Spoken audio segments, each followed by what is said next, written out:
നമോ നാരായണായ.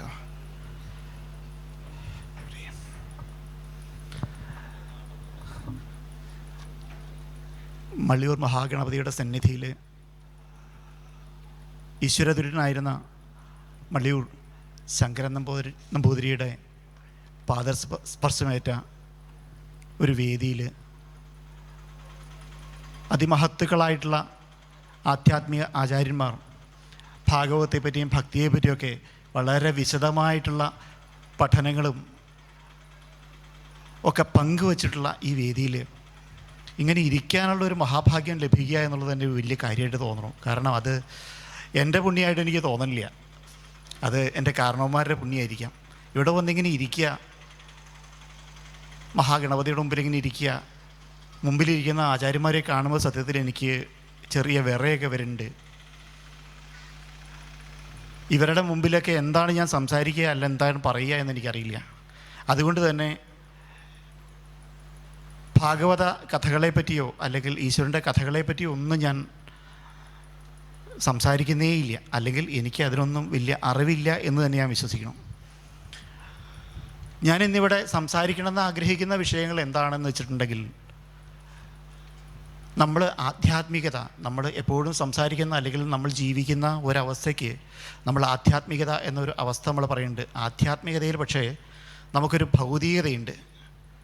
നമ്മൾ ഈ ഭൂമിയിൽ നമ്മൾ ജീവിക്കുമ്പോൾ, ഈ ഭൂമിയിൽ ജീവിച്ചുകൊണ്ട്, ഈ ഭൂമിയിലെ സൗകര്യങ്ങളോട് നമ്മൾ ജീവിച്ചുകൊണ്ട് നമ്മൾ ഈശ്വരനെ കാണുന്നൊരവസ്ഥ, ആ ഒരു ഭൗതികതയിൽ നമ്മൾ എങ്ങനെ ഈശ്വരനെ കാണുന്നു അല്ലെങ്കിൽ എങ്ങനെ നമ്മൾ മനസ്സിലാക്കണം എന്നുള്ളതിനെപ്പറ്റി ചെറിയ ചിന്തകൾ മാത്രമാണ് ഇവിടെ ഞാൻ പങ്കുവയ്ക്കാൻ ആഗ്രഹിക്കുന്നത്.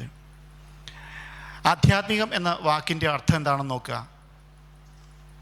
ഇന്ന് അർത്ഥം അല്ലെങ്കിൽ കഥയൊക്കെ ചോദിക്കണമെങ്കിൽ ഒന്നുകിൽ ChatGPT-യോടോ അല്ലെങ്കിൽ ഗൂഗിളിനോടൊക്കെ ചോദിക്കണം. അവർ പറയുന്നതാണ്, അല്ലെങ്കിൽ ChatGPT പറയുന്നതും ഗൂഗിൾ പറയുന്നതുമാണ് ഇന്നത്തെ യഥാർത്ഥ അർത്ഥം ഏത് വാക്കിനും എന്ന് പറയേണ്ടി വരും. അപ്പോൾ ChatGPT പറയുന്നത് ഇങ്ങനെയാണ്, എന്താണ്, ദ ഇന്നർ, ആത്മാവെന്ന വാക്കിന് പറയുന്നത് the inner essence of an individual എന്നാണ് പറയുക. അതായത് ഒരു മനുഷ്യൻ്റെ ഇന്നർ എസൻസ്, നമ്മുടെ ഉള്ളിലുള്ള ഇന്നർ എസൻസിനെ പറ്റിയാണ് ആത്മാവിനെ പറ്റി പറയുക. നമ്മൾ തീർച്ചയായിട്ടും അറിയാം, നമ്മുടെ ജീവൻ എന്നുള്ള വാക്കിനാണ് നമ്മൾ ആത്മാവെന്ന് പറയുന്നുണ്ടാവുക. പക്ഷേ എന്താണ് ആ ജീവൻ? നമ്മുടെ ഉള്ളിൽ എന്താണുള്ളത്? നമ്മുടെ ഉള്ളിലുള്ള ആത്മാവെന്ന് പറഞ്ഞാൽ എന്താണ്? അത് നമ്മളൊന്ന് വെറുതെ ഒന്ന് ചിന്തിച്ച് നോക്കുക എന്നുള്ളതാണ്. കാരണം ആ ഒരു ആത്മാവല്ലേ യഥാർത്ഥത്തിൽ ഈശ്വരൻ. നമ്മുടെ ശക്തി എന്ന് പറയുന്നതല്ലേ ഈശ്വരൻ. നമ്മൾ ആരംഭിക്കുന്നത് തന്നെ ആ ഒരു ചിന്തയിൽ നിന്നല്ലേ. നമ്മുടെ ഉള്ളിലുള്ള ഈശ്വരനെപ്പറ്റി നമ്മൾ ചിന്തിച്ച് തുടങ്ങുക എന്നുള്ള ഒരു ഏറ്റവും അടിസ്ഥാനമായിട്ടുള്ള കാര്യത്തിൽ തുടങ്ങുമ്പോഴാണ് നമുക്ക് ഭക്തി എന്നതുണ്ടാവുക. കാരണം ഭക്തി ഉണ്ടാവുമെങ്കിൽ നമ്മുടെ ഉള്ളിലുള്ള ഈശ്വരനെ നമ്മൾ സ്നേഹിക്കുകയാണ്. നമ്മുടെ ഉള്ളിൽ ഈശ്വരനുണ്ടെന്നറിയുമ്പോൾ നമുക്ക് കുറച്ചുണ്ടാവുന്ന ഡിസിപ്ലിൻ ഉണ്ട്, നമുക്ക് നമ്മളോട് തോന്നുന്ന ഒരു റെസ്പെക്റ്റ് ഉണ്ട്, നമുക്ക് പെരുമാറ്റത്തിന് കുറേ റെസ്ട്രിക്ഷൻസ് ഉണ്ടാവും. അത് മനസ്സിലാവണമെങ്കിൽ എങ്ങനെയാണ് നമ്മളിൽ ഈശ്വരൻ ഉണ്ടാവണത്, അല്ലെങ്കിൽ എങ്ങനെയാണ് നമ്മുടെ ഉള്ളിലെ ഈശ്വരൻ എന്ന് നമുക്കൊന്ന് ചിന്തിക്കാൻ നമുക്ക് ശ്രമിക്കാം. അത് നമ്മൾ അറിയുമ്പോൾ നമുക്ക് കിട്ടുന്ന ഒരു പ്രത്യേക അനുഭൂതി എന്നുള്ള സംഭവം ഉണ്ടാവും. നമ്മൾ ഈശ്വരനെ കാണാൻ എന്തിനു വേണ്ടിയാണ്? നമ്മൾ ഈശ്വരനെ പ്രാർത്ഥിക്കണം എന്തിനു വേണ്ടിയാണ്? ഈശ്വരനെ നമ്മൾ പ്രാർത്ഥിക്കാൻ വരുന്നതും, നമ്മൾ ഭാഗവത കഥകൾ കേൾക്കാൻ നമ്മൾ വരുന്നതും, അല്ലെങ്കിൽ ഭഗവത് കാര്യങ്ങളിലേക്ക് നമ്മൾ ഇടപെടുന്നതൊക്കെ നമുക്ക് യഥാർത്ഥത്തിൽ ഒരു ആനന്ദത്തിന് വേണ്ടിയാണ്. കാരണം നമ്മൾ ഈശ്വരനിലേക്ക് നമ്മൾ അടുക്കുമ്പോൾ നമുക്ക് കിട്ടുന്ന ഒരു യഥാർത്ഥ ആനന്ദത്തിന് വേണ്ടിയാണ്. ഈ ആനന്ദം എന്നുള്ള സംഭവം നമുക്ക് മനസ്സിലാവണമെങ്കിൽ നമ്മൾ ചെയ്യുന്ന കർമ്മങ്ങളിൽ ഈ ഈശ്വരൻ്റെ സാന്നിധ്യം എത്രയുണ്ടെന്ന് കൂടെ നമുക്ക് മനസ്സിലാവണ്ടേ. അപ്പോൾ ഈശ്വരൻ എന്താണെന്ന് നമുക്കൊന്ന് ആദ്യം ആലോചിക്കുക. എന്തായിരിക്കും ഈശ്വരൻ? ചിന്തിക്കാൻ വളരെ എളുപ്പമുള്ളതും എന്നാൽ വളരെ കോംപ്ലിക്കേറ്റഡ് ആയിട്ടുള്ള കാര്യമാണ്. കാരണം നമുക്ക് അറിയാവുന്ന ഒത്തിരി നിരവധി ഈശ്വരന്മാരുണ്ട്. ഓരോ ഈശ്വരന്മാർക്കും വ്യത്യസ്തമായിട്ടുള്ള ശക്തികളാണ്, കഥകളാണ്,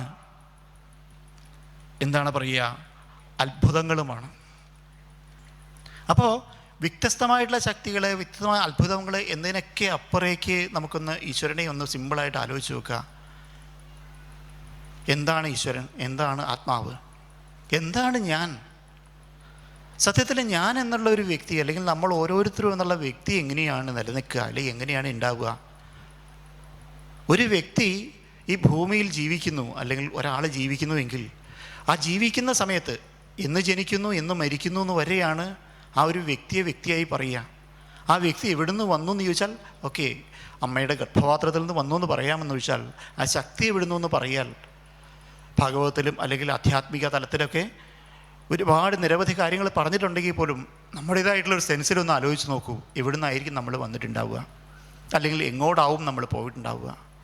ഇത് നമ്മൾ മനസ്സിലാക്കണമെങ്കിൽ നമ്മുടെ മുമ്പിലുള്ള ഏക ഉദാഹരണം എന്ന് പറയുന്നത് വൈദ്യുതി അല്ലെങ്കിൽ വിദ്യുച്ഛക്തിയാണ്. നമ്മളൊന്ന് ആലോചിച്ച് നോക്കൂ, നമ്മളുമായി, ഒരു മനുഷ്യനുമായും വിദ്യുച്ഛക്തിയുമായിട്ട് നമുക്കൊന്ന് ഏകദേശം ഒന്ന് താതാത്മ്യം ചെയ്തൊന്ന് ചിന്തിച്ച് നോക്കാം. മനുഷ്യൻ ഈ പറഞ്ഞ പോലെ നമ്മൾ ഒരുവിധ ജനിച്ച് ജീവിക്കുന്നു, പെട്ടെന്ന് അപകടം എന്തെങ്കിലും വന്ന് നമ്മൾ ഇല്ലാണ്ടാവുന്ന നിമിഷം പറയുന്നു ആൾ പോയി എന്ന് പറയുന്നു. ഇതോടൊപ്പം തന്നെ ലൈറ്റിലെങ്ങനെയാണ്, ഇപ്പോൾ നമ്മുടെ മുമ്പിൽ കാണുന്ന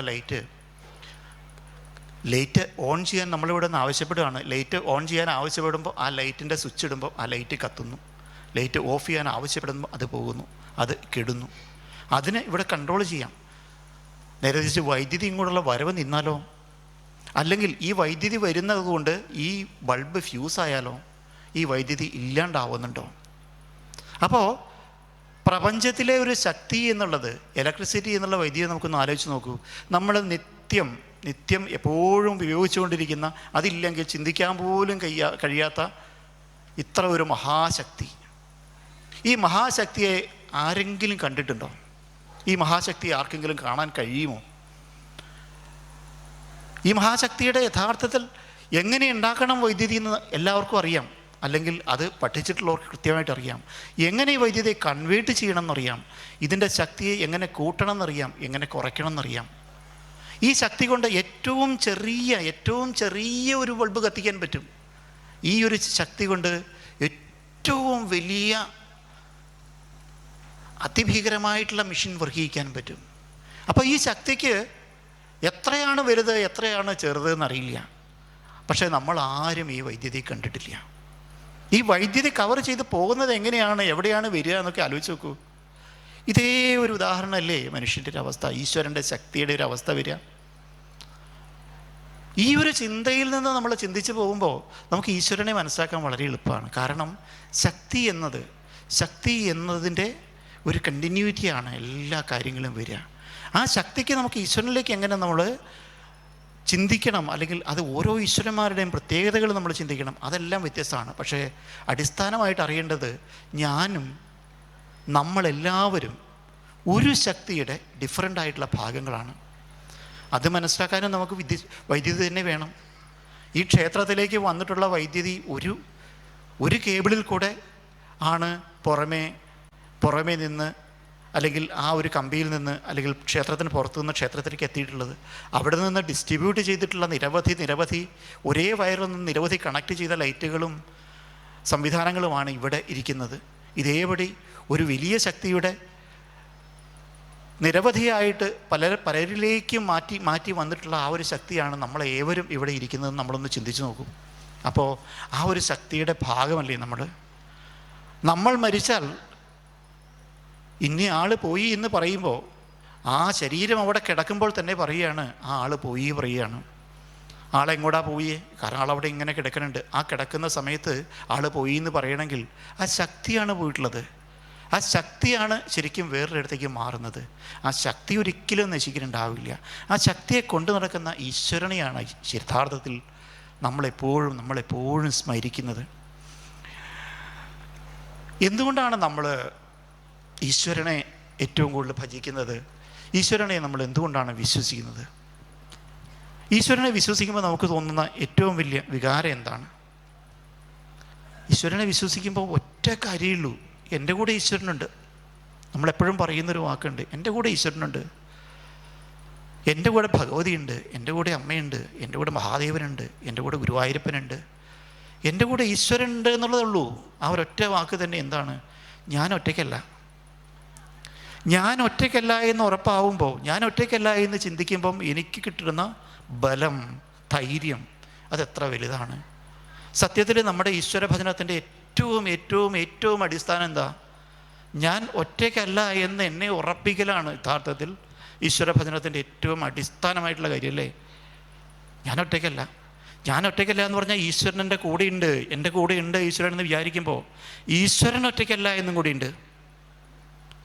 കാരണം ഈശ്വരൻ്റെ കൂടെ ഞാനുണ്ടെന്നുള്ളതല്ല, ആ ഈശ്വരൻ്റെ കൂടെ എത്ര പേരുണ്ട്, ആ ഈശ്വരൻ്റെ കൂടെ എത്ര പേരുണ്ട്, ആ ഈശ്വരൻ്റെ കൂടെയുള്ളവരൊക്കെ എൻ്റെ കൂടെ ഉണ്ടാവില്ലേ.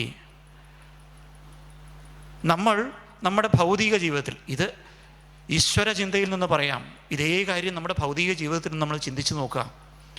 നമ്മൾ പലരോടും നമ്മൾ ബന്ധം ഉണ്ടാവാൻ നോക്കും, നമുക്ക് ബന്ധം ഉണ്ടാവണം. നമ്മുടെ മകളെ ഒരിടത്തേക്ക് വിവാഹം കഴിച്ചു കൊടുത്താൽ അവിടെ നമുക്കൊരു ബന്ധം ഉണ്ടാവുക. ആ ബന്ധത്തിൽ ആ മകൻ്റെ അല്ലെങ്കിൽ മകളുടെ ഭർത്താവിനോടുള്ള ബന്ധം കൊണ്ട് മാത്രമാണോ നമ്മൾ ആ ബന്ധത്തെ കണക്കാക്കുക?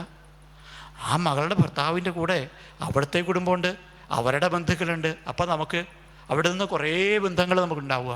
ആ ബന്ധത്തിൻ്റെ കണക്ടിവിറ്റി വളരെ കൂടുകയാണ്. അപ്പോൾ ഈശ്വരനെ നമ്മൾ വിചാരിക്കുമ്പോൾ, ഈശ്വരൻ എൻ്റെ കൂടെ ഉണ്ടെന്ന് നമ്മൾ വിചാരിക്കുമ്പോൾ, ആ ഒരു പ്രാർത്ഥന നമ്മൾ ചെയ്യുമ്പോൾ, അങ്ങോട്ട് നമ്മൾ ചെല്ലുമ്പോൾ നമുക്ക് കിട്ടുന്ന ഒരു ധൈര്യം, ഞാൻ ഒറ്റയ്ക്കല്ല, എൻ്റെ കൂടെ ഈശ്വരനുണ്ട്, ഈശ്വരൻ്റെ കൂടെ നിരവധി ഈശ്വരന്മാരുമുണ്ട്. അപ്പോൾ ഇവരെല്ലാവരും കൂടെ കൂട്ടാൻ വേണ്ടിയാണ് യഥാർത്ഥത്തിൽ നമ്മൾ ഈശ്വരനെ നമ്മൾ ഭജിക്കേണ്ടത്. നമ്മൾ ഒറ്റയ്ക്കാവാതിരിക്കാൻ വേണ്ടിയാണ്, അല്ലെങ്കിൽ എല്ലാ നേട്ടത്തിന് വേണ്ടി മാത്രമല്ല, നമ്മൾ ഒറ്റയ്ക്കല്ല എന്ന് ഉറപ്പിക്കാൻ വേണ്ടിയാണ്. ഇത് നമുക്ക് ഈശ്വരൻ്റെ അടുത്ത് മാത്രം മതിയോ? ഇതും നമ്മൾ ഭൗതികത്തിൽ വേണ്ടേ? ഈശ്വരനെ വിശ്വസിക്കുന്ന പോലെ നമ്മുടെ ചുറ്റുമുള്ളവരെ നമുക്ക് വിശ്വസിക്കാനുള്ള, പഠിക്കാനുള്ള ഒരു മാർഗ്ഗമല്ലേ ഇത്? നമ്മൾ ഈശ്വരനെ മനസ്സിലാക്കാൻ നമ്മൾ പഠിക്കുമ്പം ഇതേപടി നമ്മൾ നമ്മുടെ അടുത്തുള്ള ആളുകളെ, നമ്മുടെ കൂടെയുള്ള ആളുകളെ, സ്വന്തം അച്ഛനെ, സ്വന്തം അമ്മയെ, സ്വന്തം കുട്ടികളെയൊക്കെ, അല്ലെങ്കിൽ ഏട്ടനെ, അനിയനെയൊക്കെ ഇതേ രീതിയിൽ കണ്ടാൽ അവരുടെ കൂടെയും ആളുകളുണ്ട്, അവരെൻ്റെ കൂടെ വേണമെന്ന് പ്രാർത്ഥിച്ചാൽ ഈശ്വരനെ പ്രാർത്ഥിക്കണ പോലെ ഒരു ഫലം അവിടെ ഉണ്ടാവില്ലേ? അപ്പോൾ നമ്മൾ എന്ത് ചിന്തിക്കുമ്പോഴും എന്ത് ചെയ്യുമ്പോഴും ഈശ്വരനെ പറ്റി ചിന്തിക്കുമ്പോൾ ആ ഈശ്വരനെ പറ്റി ചിന്തിക്കുന്ന അതേ രീതി തന്നെ എങ്ങനെ നമുക്ക് നമ്മുടെ ഭൗതിക ജീവിതത്തിലും കൂടെ പ്രാവർത്തികമാക്കാം എന്ന് നമ്മൾ ചിന്തിക്കുമ്പോൾ മാത്രമേ യഥാർത്ഥത്തിൽ നമ്മൾ ഈശ്വരനോട് കൂടുതലായിട്ട് അടുക്കണുള്ളൂ എന്ന് നമുക്ക് പറയേണ്ടി വരും. നമുക്കറിയാം, അതായത് ഏറ്റവും വേദങ്ങളുടെയൊക്കെ ഏറ്റവും അടിസ്ഥാനമായിട്ട് തന്നെ പറയപ്പെടുന്ന ഭാഗം എന്താണ്? അഹം ബ്രഹ്മാസ്മി എന്നുള്ളതാണ്. അതായത് ഞാൻ ഈശ്വരനാണ്, എൻ്റെ ഉള്ളിലുള്ളത് ഈശ്വരനാണ്. ഞാൻ ഈശ്വരനാണ് എങ്കിൽ തീർച്ചയായിട്ടും ഇവിടെയുള്ള എല്ലാവരും ഈശ്വരന്മാരല്ലേ? ഒരു ഈശ്വരൻ വേറൊരു ഈശ്വരനോട് എങ്ങനെയാണ് പെരുമാറേണ്ടത്? ഈശ്വരൻ എങ്ങനെയായിരിക്കുന്നു ചിന്തിക്കാൻ ഏറ്റവും എനിക്ക് തോന്നണേ ഈ വേദി പോലെ, ഈ സ്ഥലം പോലെയുള്ള വേറെ ഒരു സ്ഥലം ഉണ്ടാവുമെന്ന് എനിക്ക് തോന്നണില്ല. കാരണം മള്ളിയൂർ ശങ്കരൻ നമ്പൂതിരിയുടെ മണ്ണാണിത്, അദ്ദേഹം ജനിച്ചു വളർന്ന മണ്ണാണിത്, അദ്ദേഹം ജീവിച്ചു വളർന്ന മണ്ണാണിത്, അദ്ദേഹം ഭാഗവതം വായിച്ചു വളർന്ന മണ്ണാണിത്. അദ്ദേഹത്തെ പറ്റി ഒന്ന് ആലോചിച്ച് നോക്കൂ, എങ്ങനെയാണ് ഈശ്വരൻ നമ്മളോട് പെരുമാറുക, അല്ലെങ്കിൽ ഈശ്വരൻ എങ്ങനെയാണ് ഉണ്ടാവുക? നമുക്ക് ഈശ്വരനെ എന്താണ് നമ്മുടെയൊക്കെ ഒരു കാഴ്ചപ്പാട്? ഈശ്വരനെ പറ്റി നമ്മൾ അറിയണത് മുഴുവൻ അത്ഭുതങ്ങൾ കാണിക്കുന്ന ഒരാളായിട്ടാണ്, അല്ലെങ്കിൽ വേറുന്നുണ്ട് തിന്മയെ നശിപ്പിക്കുന്ന ആളായിട്ടാണ്. നമ്മൾ കഥകളെല്ലാം, ഈശ്വരനെ പറ്റിയുള്ള എല്ലാ കഥകളിലും നമ്മൾ പഠിക്കുന്നത് ഇന്ന അസുരനെ വധിച്ചു, അല്ലെങ്കിൽ ഇന്നയാൾക്ക് ഇന്ന വരം നൽകി എന്നുള്ളതാണ്. യഥാർത്ഥത്തിൽ 24 മണിക്കൂറും ഈശ്വരൻ ആരെയും വധിച്ചിട്ടില്ല. ഈശ്വരൻ ആ ഒരു സ്പെസിഫിക് ഏരിയയിൽ നിന്ന് അതിന് ശേഷവും അതിനു മുമ്പും ധാരാളം കാര്യങ്ങൾ ചെയ്തിട്ടുണ്ട്, അല്ലെങ്കിൽ ഇന്നും ചെയ്തുകൊണ്ടേയിരിക്കുന്നുണ്ട്. ഈശ്വരൻ ചില പ്രത്യേക ആവശ്യങ്ങളുടെ സമയത്ത് ചില കാര്യങ്ങൾ ചെയ്തിട്ടുണ്ടെന്ന് വെച്ച് നിരവധി, അല്ലെങ്കിൽ എല്ലാ സമയത്തും അങ്ങനെ ആരെങ്കിലും വധിക്കുന്ന കൂട്ടത്തിലാണോ? ഒരിക്കലും ആവില്ലല്ലോ, ചിന്തിക്കാൻ പോലും കഴിയില്ലല്ലോ നമുക്കിത്. അപ്പോൾ ആ ഒരു ഈശ്വരൻ എങ്ങനെയായിരിക്കും പെരുമാറിയിട്ടുണ്ടാവും എന്ന് നമുക്ക് എന്താ പറയുക, ഭഗവത് സമാനനായ എന്ന് പറഞ്ഞാൽ പോരാ, ഭാഗവതോത്തമനായ ഭഗവാൻ തന്നെയായിരുന്ന ബ്രഹ്മശ്രീ മള്ളിയൂർ ശങ്കരൻ നമ്പൂതിരിയുടെ ജീവിതം നമ്മളൊക്കെ കണ്ടിട്ടുള്ള ജീവിതം എന്ന് ആലോചിച്ച് നോക്കൂ. അദ്ദേഹം എങ്ങനെയായിരുന്നു? അദ്ദേഹം ഇവിടെ ഇങ്ങനെ ഇരിക്കുന്ന സമയത്ത് അദ്ദേഹം ഒരു കൊച്ചുകുട്ടി വന്നാൽ ആ കൊച്ചുകുട്ടിയോട് എങ്ങനെയായിരുന്നു അദ്ദേഹം പെരുമാറിയിരുന്നത്? കൊച്ചുകുട്ടിയോട് അദ്ദേഹത്തിന് എത്ര ബഹുമാനത്തോടെയാണ് പെരുമാറിയിരുന്നത്.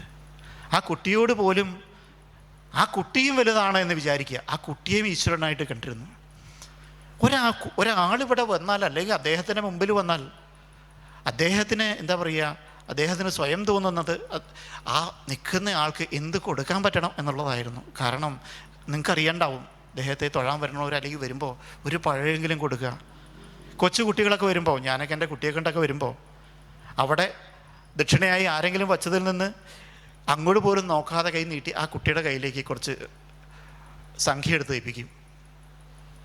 അതായത് ശരിക്കും യഥാർത്ഥ ഭഗവാൻ എന്നുള്ളത് നിഷ്കാമമാണ്. ശരിക്കും ആ ഒരു ചിന്തയാണ്. കാരണം സ്വാർത്ഥത എന്നുള്ളതിനെ പറ്റിയല്ല, മറ്റുള്ളവരെല്ലാവരെയും ആ ഒരു അവസ്ഥയിലേക്ക് ചിന്തിച്ചിട്ടുള്ള ആ ചിന്തിക്കുന്ന രൂപമാണ് ഈശ്വരൻ എന്ന് പറയുന്നത്. മള്ളിയൂർ മഹാഗണപതിയും ആ ഈശ്വരനാണ്, ഗുരുവായൂരപ്പനും ആ ഈശ്വരനാണ്, മള്ളിയൂർ ശങ്കരൻ നമ്പൂതിരിയും അതേ സ്വഭാവമുള്ള ഈശ്വരൻ തന്നെയായിരുന്നു. അപ്പോൾ ഈശ്വരൻ എന്നുള്ളത് നമുക്ക് കാണുമ്പോൾ നമുക്ക് ചുറ്റും പലരെയും നമുക്കിത് കാണാൻ കഴിയും. നേട്ടത്തിന് വേണ്ടി മാത്രം അല്ലെങ്കിൽ നിശ്ചിത കർമ്മങ്ങൾ ചെയ്തു കൊടുക്കാനിരിക്കുന്ന ഒരു ജോലിക്കാരനായിട്ടല്ല ഒരിക്കലും ഈശ്വരൻ ഇരിക്കുന്നത്. ഈശ്വരന് നമ്മളെ കാണുമ്പോൾ ഒരു സന്തോഷമുണ്ട്. നമ്മൾ ക്ഷേത്രത്തിലേക്ക് നമ്മളങ്ങോട്ട് ചെല്ലുമ്പോൾ ഈശ്വരനൊരു സന്തോഷം ഉണ്ടാവും. അത് നമുക്കും നമ്മുടെ കൂടെ നമ്മളെ കാണാൻ ഒരാൾ വരുമ്പോൾ നമുക്ക് എന്ത് സന്തോഷമാണ് ഉണ്ടാവുക. നമുക്കവൻ ഇന്നത് കൊണ്ടുവന്നില്ലയോ അല്ലെങ്കിൽ എനിക്കിത് തന്നില്ലേ എന്ന് വിചാരിക്കുന്നത് ഈശ്വരനാണോ? അല്ല. കാരണം നമ്മളെ വിശ്വസിച്ച് ഇവിടെ വരണ്ടല്ലോ എന്ന് തോന്നുന്ന ആ ഒരു മാനസികാവസ്ഥ അത് നമുക്കുണ്ട് എങ്കിൽ നമ്മുടെ ഉള്ളിലെ ഈശ്വരൻ നമ്മുടെ ഉള്ളിലുണ്ടെന്ന് നമുക്ക് മനസ്സിലാക്കാം. അപ്പോൾ ഇതിനൊക്കെ പ്രത്യക്ഷമായിട്ടുള്ളൊരു ഉദാഹരണമായിരുന്നു ബ്രഹ്മശ്രീ എന്താ പറയുക മള്ളിയൂർ ശങ്കരൻ നമ്പൂതിരി എന്ന് മാത്രം പറയുമായിരുന്നു. പക്ഷേ അതുപോലെയൊന്നും നമുക്ക് കഴിയില്ലെങ്കിലും ഈശ്വരനെ മനസ്സിലാക്കാൻ നമുക്ക് ശ്രമിച്ചാൽ കഴിഞ്ഞാൽ നമുക്ക് പരസ്പരം ചുറ്റുമുള്ളവരെ നമുക്ക് സ്നേഹിക്കാനും അവരെ ഇഷ്ടപ്പെടാനും അവരെ മനസ്സിലാക്കാനും ഒക്കെ നമുക്ക് കഴിയുമെന്നുള്ളതിൽ യാതൊരു സംശയമില്ല. ഇനി ഈശ്വരൻ നമ്മുടെ ഉള്ളിൽ തന്നെയാണ് എന്ന് മനസ്സിലാക്കാൻ നമുക്ക് എന്താ പറയുക പഠിക്കേണ്ട ചില കാര്യങ്ങളും കൂടെ ഞാനിവിടെ ഒന്ന് സൂചിപ്പിക്കാൻ ആഗ്രഹിക്കുകയാണ്. അതായത് എല്ലാവരും പൂജ കണ്ടിട്ടുണ്ടാവും. അതായത് 3 പ്രാവശ്യം മണിയൊക്കെ കൊട്ടി വിസ്തരിച്ചിട്ടുള്ള പൂജ എല്ലാവരും കണ്ടിട്ടുണ്ടാവും. ഇവിടെ ക്ഷേത്രത്തിലും ഒക്കെ നടക്കുന്ന അല്ലെങ്കിൽ പത്മയിട്ടൊക്കെ നടക്കുന്ന പൂജ കണ്ടിട്ടുണ്ടാവും. ഭാരതത്തിലെ പൂജാസങ്കല്പങ്ങൾ പൂജാരീതികളൊക്കെ ഓരോ സംസ്ഥാനത്തും വളരെ വ്യത്യസ്തമാണെന്ന് കേട്ടിട്ടുണ്ട്. അല്ലെങ്കിൽ വ്യത്യസ്തമാണെന്നുള്ളത് നമുക്ക് സംശയമില്ലാനും. ഓരോ നാടുകളിലും പൂജാസങ്കല്പങ്ങൾ നടക്കുന്നത് ആ നാട്ടിലെ രീതികളെ അടിസ്ഥാനപ്പെടുത്തിയിട്ടാണ്. എങ്ങനെയാണ്, അതായത് എല്ലാ ഈശ്വര ചിന്തകളും നമ്മുടെ ഭൗതികമായിട്ടുള്ള രീതികളുമായിട്ട് കണക്ട് ചെയ്താൽ ചിന്തിക്കുക. നമ്മൾ എങ്ങനെയാണ് എല്ലാ ഈശ്വരനും മനുഷ്യൻ്റെ രൂപം എന്തുകൊണ്ടാണ് കൊടുത്തിട്ടുള്ളത്? കാരണം മനുഷ്യൻ്റെ രൂപമാണ് ഏറ്റവും ഭംഗിയായിട്ട് കാണാൻ അല്ലെങ്കിൽ അറിയാൻ കഴിയുക. അതുകൊണ്ട് തന്നെ ഭഗവാന് ഈശ്വരന് മനുഷ്യൻ്റെ രൂപം കൊടുത്തു. ഭഗവാന്റെ ചിട്ടകളും ഭഗവാന്റെ പൂജാക്രമങ്ങളിലും എന്തുകൊണ്ടാണ് ചില ചിട്ടകൾ ഓരോ സംസ്ഥാനത്ത് വ്യത്യാസം വന്നത്? നമ്മൾ കേരളത്തിൽ അനുഷ്ഠിച്ച് വന്നിട്ടുള്ള രീതിയിലാവില്ല തമിഴ്നാട്ടിലുള്ള ആളുകൾ ജീവിതം അവിടെ അനുഷ്ഠിച്ചിട്ടുള്ളത്. കർണാടകത്തിൽ അങ്ങനെയല്ല, നോർത്ത് ഇന്ത്യയിലേക്ക് പോകുമ്പോൾ അങ്ങനെയല്ല. പക്ഷേ ഇവിടെ ഒന്നും മന്ത്രങ്ങളിൽ വ്യത്യാസമില്ല, കർമ്മങ്ങളുടെ രീതിയിലേ വ്യത്യാസമുള്ളൂ. കേരളത്തിലെ രീതിയിൽ നമ്മൾ പൂജാ സംവിധാനത്തിൽ പൂജയിലേക്ക് ചിന്തിച്ചാൽ അവിടുന്ന് മനസ്സിലാകുന്ന ചില കഥകളുണ്ട് അല്ലെങ്കിൽ കാര്യങ്ങളുണ്ട്. ഒരു പൂജ നിങ്ങൾ കാണുന്ന ഒരു പൂജ ഇനി ശ്രദ്ധിച്ചോളൂ. ഒരു പൂജ എന്ന് പറയുന്നത് ആരംഭിക്കുന്നത് എങ്ങനെയാണെന്ന് വെച്ചാൽ ആദ്യം ദേഹശുദ്ധിയിൽ നിന്നാണ് ആരംഭിക്കുക. എന്നെക്കാരും വളരെ മുതിർന്ന ആളുകളാണ് ഇവിടെ ഉള്ളത്. അതുകൊണ്ട് പഴയ കാലം എല്ലാവർക്കും അറിയാവുന്നതായിരിക്കാം. നമ്മുടെയൊക്കെ ചെറിയ കാലത്തെ വച്ച് ചിന്തിച്ച് നമുക്ക് മുമ്പോട്ട് ഈ പറഞ്ഞ കാര്യം പോകണം. കാരണം ഇന്നത്തെ കാലഘട്ടത്തിലല്ല നമ്മുടെ ക്രിയാക്രമങ്ങൾ ഒന്നും ചിട്ടപ്പെടുത്തിയത് എന്ന് നമുക്കറിയാം. അപ്പോൾ പഴയ കാലത്ത് എങ്ങനെയായിരുന്നു ഒരു കുടുംബത്ത് ജീവിച്ചിരുന്ന് ആലോചിച്ച് നോക്കൂ. അതേപടിയാണ് ആദ്യം പൂജയുടെ തുടക്കത്തിൽ ദേഹശുദ്ധി. പഴയകാലത്ത് നമ്മുടെ കുടുംബത്ത് നമ്മൾ ഏറ്റാൽ ആദ്യം ചെയ്യേണ്ടത് എന്താണ്? ആദ്യം ചെയ്യേണ്ടത് നേരെ പുഴയിലോ കുളത്തിലോ പോയി മുങ്ങി കുളിക്കാതെ വേറെ ഒരു കാര്യവും ചെയ്യാനില്ല. ആദ്യം കുളിച്ചതിന് ശേഷം മാത്രം, വൃത്തിയായതിനു ശേഷം മാത്രമേ എന്തും ചെയ്യാവുള്ളൂ. രണ്ടാമത് എന്താ ചെയ്യുക? കുളിച്ചു കഴിഞ്ഞാൽ അവിടെ നിന്ന് വെള്ളം എടുത്തുകൊണ്ട് വരും. നമ്മൾ കുളത്തിൽ നിന്ന് അല്ലെങ്കിൽ പുഴയിൽ നിന്നോ കിണറ്റിൽ നിന്നോ വെള്ളം കോരി ഒരു പാത്രത്തിൽ വെള്ളം കോരി ഇല്ലത്തെ മുറ്റത്ത് അല്ലെങ്കിൽ നമ്മുടെ വീടിൻ്റെ മുറ്റത്ത് കൊണ്ടുവയ്ക്കും. വച്ചതിന് ശേഷമല്ലേ നമുക്ക് എന്തെങ്കിലും തുടങ്ങാൻ പറ്റുള്ളൂ. ദേഹശുദ്ധി കഴിഞ്ഞാൽ പൂജയിൽ പറയുന്നത് ശംഖപൂരനാണ്. ശംഖപൂർ എന്നത് ഗംഗയെ ആവാഹിക്കുകയാണ്. ഗംഗയെ ആവാഹിച്ച് ശംഖിലേക്ക് ആവാഹിച്ച് കൊണ്ടുവരിക എന്നുള്ളൊരു ചടങ്ങാണ് രണ്ടാമത് ചെയ്യുക. ഇതിനെ നമ്മുടെ ഭൗതികമായിട്ടുള്ള അടിസ്ഥാനം ആലോചിച്ച് നോക്കൂ. നമ്മളേറ്റു, നമ്മൾ പോയി കുളിച്ചിട്ട് വെള്ളം നമ്മൾ എടുത്തുകൊണ്ട് വന്നു. ഇതെല്ലാം ഇത് കഴിഞ്ഞാൽ അടുത്തത് ഒരു പീഠപൂജയാണ്. പീഠപൂജ എന്ന് പറയുമ്പോൾ എന്താ വെച്ചാൽ, അന്ന് അവിടെ ആ കുടുംബത്ത് ഒരു VIP വരുന്നു.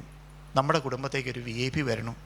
നമ്മുടെ കുടുംബത്തേക്ക് ഒരു VIP വരികയാണെങ്കിൽ വളരെ വളരെ വളരെ ഇതായിട്ടുള്ള ഒരു സ്വാമി വരണു, അല്ലെങ്കിൽ നമുക്കൊന്നും ചിന്തിക്കാൻ കഴിയാത്തതുള്ള ഈശ്വരതുല്യനായ ഒരാൾ അദ്ദേഹം അങ്ങോട്ട് വരികയാകുമ്പോൾ നമ്മൾ എന്താണ് ചെയ്യുക? നമ്മൾ അദ്ദേഹം വരണമെന്ന് കേൾക്കുമ്പോൾ തന്നെ നമ്മൾ ആകെ ഒന്ന് പാനിക്കാവും. എന്തൊക്കെ ചെയ്താലാണ് അദ്ദേഹത്തിന് സന്തോഷമാവുക? അദ്ദേഹത്തിന് എന്തെങ്കിലും ബുദ്ധിമുട്ടുണ്ടാവുമോ, സങ്കടമാവുമോ, അല്ലെങ്കിൽ നമുക്കിതൊക്കെ ചെയ്യാൻ കഴിയുമോ? അപ്പോൾ ഏറ്റവും ഏറ്റവും ഏറ്റവും നല്ല കാര്യങ്ങൾ ചെയ്യാൻ വേണ്ടി നമ്മൾ പരമാവധി അവിടെ ഇങ്ങനെ ശ്രമിച്ചിട്ട് എന്താ ചെയ്യുക? അദ്ദേഹത്തിന് നല്ല പീഠം തയ്യാറാക്കണു, അദ്ദേഹത്തിന് ആനയിക്കാൻ വേണ്ടി ഈ പറഞ്ഞ പോലെ ആലവട്ടം, വെഞ്ചാമരം ഇങ്ങനെ കാര്യങ്ങളൊക്കെ അറേഞ്ച് ചെയ്യണു, താലപ്പൊലി അറേഞ്ച് ചെയ്യണു. അദ്ദേഹത്തിന് എന്താ പറയുക, വരുമ്പോൾ അദ്ദേഹത്തിന് ഇഷ്ടമുള്ള ഭക്ഷണങ്ങൾ മുഴുവൻ. കാരണം അദ്ദേഹത്തിന് എന്ത് വേണം, നമുക്ക് എന്തുണ്ട്, നമ്മുടെ ഇവിടെ കഞ്ഞിയെ കുടിക്കണുള്ളൂ, അതുകൊണ്ട് കാര്യമില്ല.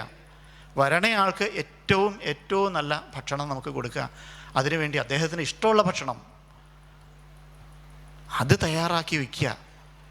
ഇതെല്ലാം കഴിഞ്ഞ് എല്ലാം റെഡിയായാൽ, ദേഹശുദ്ധി കഴിഞ്ഞാൽ, ഇതിനകത്ത് വരുന്ന നിങ്ങൾ പൂജ കേൾക്കുമ്പോൾ നിങ്ങൾ മണി അടിച്ചിട്ടുള്ളതൊക്കെ കേൾക്കാം. കാരണം അവിടെ ആദ്യം ജലം കൊണ്ട് തളിച്ച് അവിടെ ശുദ്ധമാക്കി, ചന്ദനം തളിച്ച് വീണ്ടും കുറച്ചുകൂടെ വൃത്തിയാക്കി, പുഷ്പം അവിടെ എന്താ പറയുക, പുഷ്പവൃഷ്ടി നടത്തി, ഈ പുഷ്പം കൊണ്ട് നമുക്ക് അർച്ചന നടത്തി, അതിനുശേഷം ധൂപം, അതായത് അവിടെ മുഴുവൻ അവിടെ നല്ല വാസന വരുത്തി, അവിടെ നല്ല വെളിച്ചം എല്ലായിടത്തും വരാൻ വേണ്ടി ദീപം കൊടുത്ത്, സത്യത്തിൽ ഇങ്ങനെ ഓരോന്നിനും വളരെ കൃത്യമായിട്ടുള്ള ഒരർത്ഥത്തോടെയാണ് ഈ പൂജാ സംവിധാനം പോകുന്നത്. കാരണം നമ്മളിതൊക്കെ ആലോചിച്ച് നോക്കൂ, ഇതൊക്കെ നമ്മുടെ കുടുംബത്ത് പഴയ കാലത്ത് ചെയ്തിരുന്ന രീതിയാണ്. ഒരു VIP വരുമ്പോൾ അവിടെ എല്ലാം ഒരു മണം ഉണ്ടാവാൻ പാടില്ല, ഒരു ബുദ്ധിമുട്ടും ഉണ്ടാവാൻ പാടില്ല. എല്ലാം സൗകര്യങ്ങൾ ഉണ്ടാക്കി വെച്ചിട്ട് ഒരു പീഠമൊക്കെ തയ്യാറാക്കി കഴിഞ്ഞിട്ട് നമ്മൾ ഈശ്വരനെ കൊണ്ടുവരികയാണ്. ഈശ്വരൻ വരികയാണ്. ഈശ്വരനെ എവിടുന്നാണ് വരണേ അറിയോ? ഈശ്വരൻ വരണ വേറെ എവിടുന്നുമല്ല. ഈശ്വരനെ നമ്മൾ ആവാഹിക്കുക. എന്നിട്ട് നമ്മുടെ മനസ്സിൽ നിന്ന്, നമ്മുടെ ഹൃദയത്തിൽ നിന്ന്, ശിരസിൽ നിന്ന് ഈശ്വരനെ ആവാഹിച്ചിട്ട് ആ ഈശ്വരനെ അവിടെ വയ്ക്കുക. നമ്മൾ ഇത് ചെയ്തത് മുഴുവൻ നമ്മുടെ ഉള്ളിലെ ഈശ്വരനെ ഇങ്ങോട്ട് പുറത്തേക്ക് കൊണ്ടുവരാൻ വേണ്ടിയാണ്. ഈശ്വരനെ അവിടെ ആവാഹിച്ച് ഇരുത്തി കഴിഞ്ഞിട്ട്, അപ്പോൾ ഈശ്വരനെ ഒരു ഭാഗത്ത് ആവാഹിച്ചിരുത്തി, അതേപോലെ ഇപ്പുറം ചിന്തിക്കണം, നമ്മുടെ അടുത്ത് ഒരു VIP അവിടെ വന്നിരുന്നു. ആവാഹിച്ചിരുത്തി കഴിഞ്ഞാൽ നമ്മുടെ ഉള്ളിലെ ഈശ്വരനെ അവിടെ ആവാഹിച്ചിരുത്തി കഴിഞ്ഞാൽ ധ്യാനം ചെല്ലുക എന്നുണ്ട്. നമ്മളൊന്ന് ആലോചിച്ച് നോക്കും, നമ്മളെങ്ങനെയാണ് ഈശ്വരനെ കാണണേ അറിയോ? നമുക്ക് ഈശ്വരനെ ഭാഗവതത്തിലൊക്കെ വെൺമണി കൃഷ്ണേട്ടനൊക്കെ ഇവിടെയുണ്ട്. അദ്ദേഹം എന്താ പറയുക, എനിക്ക് അദ്ദേഹത്തെ ഇങ്ങനെ കാണുമ്പോൾ ഞാനിവിടെ നിന്ന് പറയണ അബദ്ധമാണെന്ന് എനിക്ക് തോന്നുന്നുണ്ടെന്ന് എനിക്ക് പേടിയൊക്കെ ഉണ്ട്. എങ്കിലും ഞാൻ പറയാം, ഈശ്വരനെ നമുക്ക് എങ്ങനെ വേണമെങ്കിലും കാണാമെന്നാണല്ലോ പറയുക. അപ്പോൾ ഈശ്വരനെ നമ്മൾ കാണുന്നത്, നമ്മൾ ധ്യാനം ചെല്ലുമ്പോൾ നമ്മളിങ്ങനെ കണ്ണടച്ചിട്ട് ഈശ്വരന് രൂപം അങ്ങോട്ട് കൊടുക്കുക. നമ്മൾ കണ്ണടച്ചിട്ട് ഒരു രൂപം അങ്ങോട്ട് കൊടുത്തു നോക്കൂ. കണ്ണ് നന്നായിട്ട് അടച്ചിട്ട് ഇങ്ങനെ പ്രാർത്ഥിക്കുക. നല്ല വട്ടമുഖമുള്ള, നല്ല നീണ്ട മൂക്കുള്ള, നല്ല ചുവന്ന ചുണ്ടുള്ള, നന്നായിട്ട് മിഴി എഴുതിയ, എന്താ പറയുക, കൺമഷിയൊക്കെ എഴുതിയ കണ്ണുള്ള, അല്ലെങ്കിൽ പുരുകയുള്ള, തലമുടിയൊക്കെ ഇങ്ങനെ നീണ്ട് വളർന്ന മുടിയുള്ള, നല്ല നീല പട്ടെടുത്ത, തലയിൽ നല്ല കിരീടം വച്ച, അതിൻ്റെ മുമ്പിൽ ഇങ്ങനെ എന്താ പറയുക, ഒരു മരതക രത്നമൊക്കെ പതിപ്പിച്ച, ഇങ്ങനെ വിസ്തരിച്ച് ഇങ്ങനെ ഓരോന്നുമായിട്ട് നമ്മളിങ്ങനെ പറഞ്ഞു വെക്കുക. ഇങ്ങനെ പറയുമ്പോൾ ആ രൂപം ഇങ്ങനെ തെളിഞ്ഞു വരികയെ. അപ്പോൾ എന്താ വെച്ചാൽ, നമ്മൾ ഈ പറഞ്ഞ പോലെ നമ്മുടെ ഉള്ളിലെ ഈശ്വരനെ നമ്മളങ്ങോട്ട് എടുത്തു വെച്ചിട്ട്, ആ ഈശ്വരന് നമുക്കറിയാവുന്ന, നമ്മൾ കൊടുക്കാവുന്ന ഏറ്റവും മനോഹരമായ രൂപം കൊടുത്തു കഴിഞ്ഞാൽ, ആ ഈശ്വരനെ പഴയകാലത്തെ ചിട്ടി അവിടെയും വീണ്ടും വരികയാണ്. കാരണം ഒരു ഗസ്റ്റ് വന്നാൽ ആദ്യം പറയും, പോയി കുളിച്ച് വന്നാൽ ഭക്ഷണം കഴിക്കാൻ പറയും. അപ്പോൾ അവിടെ കുളിയും കാര്യങ്ങളൊക്കെ ഉണ്ട്. അത് കഴിഞ്ഞാൽ വന്നാൽ അസ്സലായിട്ട് ഗംഭീരമായിട്ട് അദ്ദേഹത്തിന് ഇഷ്ടമുള്ള ഭക്ഷണം മുഴുവൻ കൊടുക്കും. ഭക്ഷണം കൊടുക്കുമ്പോൾ നിങ്ങൾ പൂജയ്ക്ക് ഇടയ്ക്കൊരു കാര്യം ശ്രദ്ധിച്ചിട്ടുണ്ടാവും. പൂജയുടെ ഇടയ്ക്ക് മേശാന്തി ഇറങ്ങി വന്ന് ബാക്കിയുള്ളയിടത്ത് തൂവണമൊക്കെ ശ്രദ്ധിച്ചിട്ടുണ്ടാവും. അപ്പോൾ ഭക്ഷണം കൊടുത്ത്, ഈശ്വരന് ഭക്ഷണം കൊടുത്ത്, ഒരു പ്രാവശ്യം 2 പ്രാവശ്യം വിളമ്പി കൊടുത്ത്, ആ അദ്ദേഹം കഴിച്ചുകൊണ്ടിരിക്കുന്ന നേരം കൂടെ അദ്ദേഹത്തിനോട് തന്നെ വരില്ലല്ലോ, കൂടെ വന്ന് ആളുകൾക്ക് ഭക്ഷണം കൊടുക്കാനാണ് പുറത്തേക്ക് വന്നത്. മേശാന്തി പുറത്തേക്ക് വരണം എന്താ, കൂടെയുള്ള ആളുകൾക്ക് ഭക്ഷണം കൊടുക്കാൻ വേണ്ടിയാണ്. അപ്പോൾ കൂടെയുള്ളവർക്കെല്ലാം ഭക്ഷണം കൊടുത്ത് തിരിച്ച് വന്ന് ഭക്ഷണമൊക്കെ കൊടുത്ത് സന്തോഷമായി കഴിഞ്ഞാൽ അകത്തെ മുറിയിലേക്ക് മാറ്റിയിരുത്തിയിട്ട് പ്രസന്നപൂജ, നടയടച്ച് പ്രസന്നപൂജ നിങ്ങൾക്ക് കണ്ടിട്ടുണ്ടാവും. നമ്മുടെ ഇല്ലത്ത് അല്ലെങ്കിൽ കുടുംബത്തിൽ ഒരാൾ വരുമ്പോൾ ഭക്ഷണം കൊടുത്ത് സന്തോഷമാക്കി കഴിഞ്ഞാൽ, ആ സന്തോഷമായി കഴിഞ്ഞാൽ അകത്ത് വന്നിരുന്ന് നമ്മൾ എന്താ പറയുക, ഒരു മുറുക്കാന് കൊടുത്ത് അല്ലെങ്കിൽ കുറച്ച് ഉപ്പേരിയൊക്കെ കൊടുത്ത് നമ്മൾ വെടി പറയും. ഇതേപടി പ്രസന്ന പൂജയ്ക്ക് നമുക്ക് ഈശ്വരന് ഇഷ്ടമുള്ള എല്ലാം കൊടുത്ത് നമ്മൾ സംസാരിക്കുമ്പോൾ ആ സമയത്ത് നമ്മൾ അദ്ദേഹത്തോട് സംസാരിക്കുന്ന ആ ഒരു സൗഹൃദം, അല്ലെങ്കിൽ ഇത് നമുക്ക് കിട്ടുന്ന ഒരു ഫ്രീഡം, ആ ഒരു നമ്മൾ ഈശ്വരനെ ശരിക്കും മനസ്സിലാക്കാൻ കഴിയുന്നൊരവസ്ഥ. ഇതിനുശേഷം പൂജയ്ക്ക് നട തുറന്നു കഴിഞ്ഞാൽ എല്ലാവരെയും ഭഗവാൻ ഒന്ന് വിഷ് ചെയ്യുന്നാൽ, എല്ലാവരെയും കാണുന്ന ഒരു സമയം കഴിഞ്ഞാൽ ഈ എന്താ പറയുക, പൂജ ചെയ്യുന്ന ആ ആൾ ചെയ്യുന്നത് ആ ഈശ്വരനെ തിരിച്ച് ഉദ്വസിച്ച് ഉള്ളിലേക്ക് കൊണ്ടുപോകുക എന്നുള്ളതാണ്. ഇതിന്ന് എന്താണെന്ന് വെച്ചാൽ, ഈ ഈശ്വരൻ എന്ന് പറയുന്നത് നമ്മുടെ ഉള്ളിൽ നിന്ന് തന്നെയാണ് ഏറ്റവും ആദ്യം വരിക. കാരണം പ്രത്യക്ഷമായിട്ട് നമുക്ക് ഈശ്വരനെ എടുക്കാൻ ഏറ്റവും കഴിയുന്നത് നമ്മുടെ ഉള്ളിൽ നിന്നാണ്. ഈശ്വരൻ എല്ലായിടത്തും, എല്ലാ പ്രപഞ്ചത്തിലും എല്ലായിടത്തും ഉണ്ട്. പക്ഷെ നമ്മുടെ ഉള്ളിൽ നിന്ന് നമുക്ക് ഈശ്വരനെ എടുക്കണം. നമ്മുടെ ഉള്ളിലെ ഈശ്വരനെ എടുത്താൽ മാത്രമേ ആ ഈശ്വരനെ നമുക്ക് എങ്ങനെ പെരുമാറണമെന്ന് നമുക്ക് ചിന്തിപ്പിക്കാൻ കഴിയുള്ളൂ. ഈശ്വരനെ എന്തുകൊണ്ടാണ് നമ്മൾ പുറത്തേക്ക് എടുക്കുന്നത്, എന്തുകൊണ്ടാണ് ഈ പൂജയ്ക്കൊക്കെ പ്രാധാന്യം വരുന്നതെന്ന് അതും കൂടെ നമുക്കൊന്ന് ചിന്തിക്കാം. നമുക്ക് നമ്മുടെ ഉള്ളിലെ ഈശ്വരനെ കാണാൻ വല്ലാത്തൊരു ബുദ്ധിമുട്ടാണ്. നമ്മുടെ ഉള്ളിലെ ഈശ്വരനെ നമുക്ക് ഒരിക്കലും മനസ്സിലാവില്ല. കാരണം നമുക്ക് നമ്മളെ തന്നെ അറിയില്ല. നമ്മൾ വളരെ ഉദാഹരണത്തിന്, നമ്മളിപ്പോൾ ഇവിടെ ഇരിക്കുന്ന ആളുകൾക്കൊന്ന് പരീക്ഷിച്ച് വരെ നോക്കാവുന്നതാണ്. നിങ്ങളൊന്ന് നന്നായിട്ട് കണ്ണടയ്ക്കുക. അസലായിട്ട് കണ്ണടച്ചിട്ട് നിങ്ങൾ ഈ ചുറ്റും നിൽക്കുന്ന ആരെ വേണമെങ്കിലും ഒന്ന് മനസ്സിൽ വിചാരിച്ചോളൂ. നിങ്ങൾക്ക് വളരെ പെട്ടെന്ന്, അല്ലെങ്കിൽ സ്വന്തം അമ്മയെ വിചാരിച്ചോളൂ, അച്ഛനെ വിചാരിച്ചോളൂ, മഹാഗണപതിയെ വിചാരിച്ചോളൂ, ആരെ വിചാരിച്ചോളൂ. നിങ്ങൾക്ക് ചുറ്റും കാണുന്ന എന്തിനേയും ആരെയും നിങ്ങൾക്ക് വിചാരിക്കാം. നിങ്ങളുടെ മനസ്സിൽ വളരെ പെട്ടെന്ന് ആ രൂപം വരും. അതേ സമയത്ത് നിങ്ങൾ കണ്ണൊന്ന് അടച്ചിട്ട് സ്വന്തം രൂപം ഒന്ന് ആലോചിച്ച് നോക്കുക. നന്നായിട്ട് കണ്ണടച്ചിട്ട് പരീക്ഷിച്ച് നോക്കിക്കോളൂ. നന്നായിട്ട് സ്വന്തം രൂപം നിങ്ങൾക്ക് കാണാൻ പറ്റുന്നുണ്ടോ? കാരണം വയസ്സ് ഇത്ര കാലം, അതായത് വരുന്നുണ്ട് 50 വയസ്സ്, 70 വയസ്സ്, 80 വയസ്സ് വരെ ആയിട്ടുള്ള നമുക്ക് ഇത്രയും കാലം കണ്ണാടിയിൽ നമ്മളെ കണ്ടിട്ടുള്ള ധാരാളം ഫോട്ടോകൾ നമ്മളെപ്പറ്റി കണ്ടിട്ടുള്ള നമുക്ക് നമ്മുടെ സ്വന്തം രൂപം കണ്ണടച്ചാൽ വരുന്നുണ്ടോ? വരുന്നുണ്ടെങ്കിൽ മഹാഭാഗ്യവാന്മാരാണ്. കാരണം ഈശ്വരനെ ശരിക്കും അറിയാൻ കഴിഞ്ഞവർക്ക് മാത്രമേ കഴിയൂന്ന് എൻ്റെ വിശ്വാസം. കാരണം നമുക്ക് നമ്മളെ ഓർക്കാൻ, നമുക്ക് കാണാൻ വളരെയേറെ ബുദ്ധിമുട്ടാണ്. ഇത് നമുക്ക് കാണണമെങ്കിൽ നമുക്കൊരു കണ്ണാടി വേണം. ആ കണ്ണാടി നമ്മൾ പുറത്തേക്ക് എടുത്തു വച്ചേ പറ്റുള്ളൂ. നമ്മുടെ ഉള്ളിൽ നിന്ന് ഈശ്വരനെ പുറത്തേക്ക് മാറ്റുമ്പോഴാണ് നമുക്ക് കാണുക. നമുക്ക് ഈശ്വരനെ കാണണമെങ്കിൽ നമുക്ക് ക്ഷേത്രത്തിൽ പോകണം. നമുക്കറിയാം ഭഗവതിയുടെ വിഗ്രഹങ്ങൾ അധികവും കണ്ണാടി ബിംബങ്ങളാണ്. എന്തുകൊണ്ടാണെന്ന് വെച്ചാൽ നമ്മൾ തന്നെയാണത്. നമ്മളെ കാണണം. നമ്മുടെ ഉള്ളിലാണ് നമ്മുടെ ഈശ്വരൻ ഇരിക്കുന്നത്. ആ ഈശ്വരനെ നമുക്ക് യഥാർത്ഥത്തിൽ മനസ്സിലാക്കാൻ നമുക്ക് കഴിയണം. ഈശ്വരനെ മനസ്സിലാക്കാൻ കഴിയണമെങ്കിൽ നമ്മുടെ ഉള്ളിലുള്ള ഈശ്വരനെ നമുക്ക് ശ്രമിക്കുകയും വേണം. ഇനി നമുക്ക് ഈശ്വരൻ്റെ ചൈതന്യത്തെപ്പറ്റി, നമ്മുടെ ഉള്ളിലുള്ള ഈശ്വരനെ നമുക്ക് കാണാം. ഇത് മനസ്സിലാവുന്നത് വെച്ചിട്ടുണ്ടെങ്കിൽ ഞാൻ ഒരു ഈശ്വരനാണ് എന്ന് തോന്നുമ്പോഴാണ്. എന്നാൽ ഞാൻ ഈശ്വരനാണ് തോന്നുന്നത് വെച്ചാൽ എനിക്ക് അഹങ്കാരമല്ല, എന്നേക്കാളും വലിയ ഈശ്വരന്മാരാണ് മറ്റുള്ളവർ എന്ന് ചിന്തിക്കുമ്പോഴാണ്. പിന്നെ ഈ ഒരു രീതികൾ, പൂജാക്രമങ്ങളും ബാക്കിയൊക്കെ നമ്മൾ ചിന്തിക്കുമ്പോൾ നമ്മൾ ഈ പറഞ്ഞ പോലെ നമ്മുടെ ഉള്ളിലേക്ക്, അല്ലെങ്കിൽ നമ്മുടെ കുടുംബത്തേക്ക്, അല്ലെങ്കിൽ നമ്മുടെ ഒരു പ്രത്യേക സ്ഥലത്തേക്ക് ഈശ്വരൻ വരുന്നു എന്ന് പറയുമ്പോൾ, നമ്മൾ കാണിക്കുമ്പോൾ, നമ്മൾ ചെയ്യുന്ന ഈ കർമ്മങ്ങളൊക്കെ നമ്മുടെ ജീവിതത്തിൽ, അതായത് എൻ്റെ ഉള്ളിൽ നിന്ന് ഞാൻ ഈശ്വരനെ എടുത്തു, അതേപടി മൂന്നാമതൊരാൾ എൻ്റെ ഇല്ലത്തേക്ക് വരുന്നതും എൻ്റെ കുടുംബത്തേക്ക് വരുന്നതും ഈശ്വരനാണെന്ന് ഞാൻ ചിന്തിച്ചാൽ, നമ്മുടെ കുടുംബത്തേക്ക് മൂന്നാമതൊരാൾ വരികയാണെങ്കിൽ, ഒരാൾ വരുമ്പോൾ അവരെ എങ്ങനെ ബഹുമാനിക്കണം, എങ്ങനെ റെസ്പെക്റ്റ് ചെയ്യണം, എങ്ങനെ അവർക്ക് ഭക്ഷണം കൊടുക്കണം, ഇങ്ങനെയുള്ള എല്ലാ കാര്യങ്ങളും നമ്മുടേതായിട്ടുള്ള ഈ കർമ്മത്തിലും ചിട്ടയിലൊക്കെ അതിഭംഗിയായിട്ട് തന്നെ സത്യത്തിൽ ഇതിൻ്റെ ഒരു അന്തർധാമായിട്ട് തന്നെ നിൽക്കുന്നുണ്ട്. ഇതിനെ നമ്മൾ എങ്ങനെ മനസ്സിലാക്കുന്നു എന്ന് അറിഞ്ഞിരിക്കും നമ്മൾ പെരുമാറുന്നതും നമ്മളിത് ശീലിക്കുന്നതും. ഇനി നമുക്ക് ശക്തിയിലേക്ക് വരാം. കാരണം ഇത് ഇപ്പോൾ സംസാരിച്ചത് മുഴുവൻ നമ്മൾ ബ്രഹ്മം എന്നുള്ള നമ്മുടെ ഉള്ളിലുള്ള ഈശ്വരനെ പറ്റിയാണ്. പക്ഷേ ഈശ്വരൻ എവിടെയാണ്, ഈശ്വരനെ എങ്ങനെയാണ്, ഈ ചൈതന്യത്തെ ഭഗവത് കഥകളാണെങ്കിലും അല്ലെങ്കിൽ ഈശ്വര ചിന്തയാണെങ്കിലും കാണുന്നുണ്ടാവുക എന്നൊന്ന് ചിന്തിക്കാം. നമുക്ക് ഈശ്വര സങ്കല്പത്തെപ്പറ്റി ചിന്തിക്കുമ്പോൾ ആദ്യം നമുക്ക് തുടങ്ങേണ്ടത്, എനിക്ക് തോന്നേ, ത്രിമൂർത്തികളെ പറ്റി തന്നെയായിരിക്കും. നമുക്ക് ഭാരതത്തിൻ്റെ എല്ലാ ചിന്തകളെ പറ്റി ഒന്ന് ആലോചിച്ച് നോക്കൂ. ഭാരതത്തിൻ്റെ എല്ലാ ചിന്തകളും അടിസ്ഥാനപ്പെടുത്തുന്ന ഏതെങ്കിലും 3 കാര്യങ്ങളെ ബന്ധപ്പെടുത്തിയിട്ടായിരിക്കും. ആയുർവേദത്തെ പറ്റി നിങ്ങൾക്കറിയാം. പറയാൻ എളുപ്പമുള്ളത് കൊണ്ടും എനിക്ക് ഏറ്റവും കൂടുതൽ ബന്ധമുള്ളതുകൊണ്ട് ഞാൻ പറയുകയാണ്. ആയുർവേദത്തിൻ്റെ അടിസ്ഥാനമായിട്ട് പറയുന്നത് ത്രിദോഷങ്ങളാണ്. അതായത് വാതം, പിത്തം, കഫം.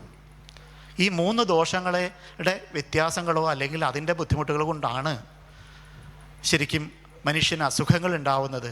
അതിനെ ഓരോ അസുഖങ്ങളും അല്ലെങ്കിൽ ഓരോ ദോഷങ്ങളെ പറ്റിയും ആ ദോഷങ്ങൾ എങ്ങനെ ഉണ്ടാവുന്നതിനെ പറ്റിയും അതിനിങ്ങനെ വളരെ വളരെ വളരെ ഡീറ്റെയിൽ ആയിട്ടുള്ള പഠനങ്ങളുണ്ട്. പക്ഷേ ഈ 3 പോയിൻ്റാണ് അടിസ്ഥാനമായിട്ട് പറയുക. ഇതേപടി നമ്മൾ പറയുകയാണെങ്കിൽ ഇപ്പോൾ എന്താ പറയുക, വാസ്തു ഭാരതത്തിൻ്റെ ഏറ്റവും എന്താ പറയുക വലിയ വലിയ വലിയ നിർമ്മിതികളുടെ, നമുക്കറിയാം മധുരയിലോ അല്ലെങ്കിൽ തമിഴ്നാട്ടിലോ അല്ലെങ്കിൽ പല രാജ്യത്തിൻ്റെ പല ഭാഗങ്ങളിലുള്ള ആയിരക്കണക്കിന് വർഷം മുമ്പുള്ള വലിയ നിർമ്മിതികളൊക്കെ എല്ലാം പൂർണ്ണമായിട്ടും നമ്മുടെ ഭാരതീയ വാസ്തുശാസ്ത്രത്തെ അടിസ്ഥാനപ്പെടുത്തിയിട്ടാണ് ചെയ്തിട്ടുള്ളത്. നമ്മുടെ ശാസ്ത്രങ്ങളെല്ലാം അതിലും ഒരു 3 എന്താ പറയുക സൂത്രങ്ങളെ അടിസ്ഥാനപ്പെടുത്തിയിട്ടാണ് വാസ്തു നിൽക്കണമെന്ന് പറയുക. അതായത് ത്രിസൂത്ര എന്ന് പറയുന്നത് അതിൽ ഭൂമി, ദിക്ക്, കാലം, ഈ 3 കാര്യങ്ങളെ അടിസ്ഥാനപ്പെടുത്തിയിട്ടാണ് വാസ്തു പറയുക എന്ന്. അതോടെ ഇപ്പോൾ ജ്യോതിശാസ്ത്രത്തിലേക്ക് വരാം. നമ്മൾ ജ്യോതിശാസ്ത്രത്തിലേക്ക് വരുമ്പോൾ അതിലും ഇതേപടി ത്രിസൂത്രങ്ങളുണ്ട്.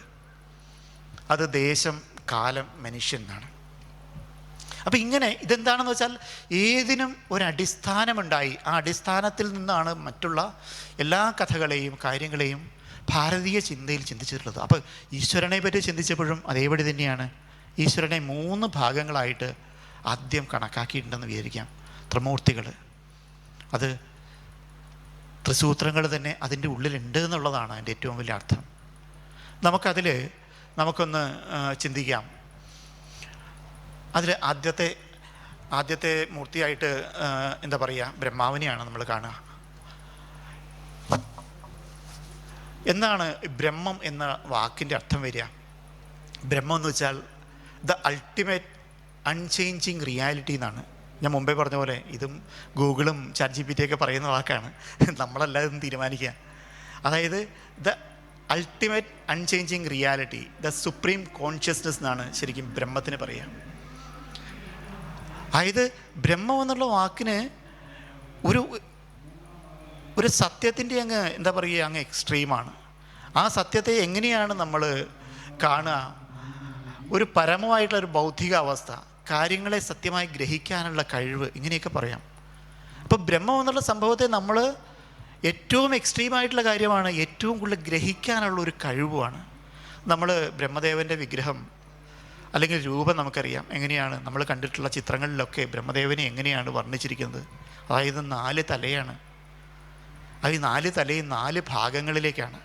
ഈ 4 ഭാഗങ്ങളിലേക്ക് പ്രപഞ്ചത്തിൻ്റെ എല്ലാ ഭാഗങ്ങളിലേക്കും, അതായത് നമുക്കിപ്പോൾ ഒരു ഭാഗത്തേക്ക് നമ്മളിങ്ങനെ ഇരിക്കുമ്പോൾ മുമ്പോട്ട് മാത്രമേ നമുക്ക് കാണാൻ കഴിയുള്ളൂ.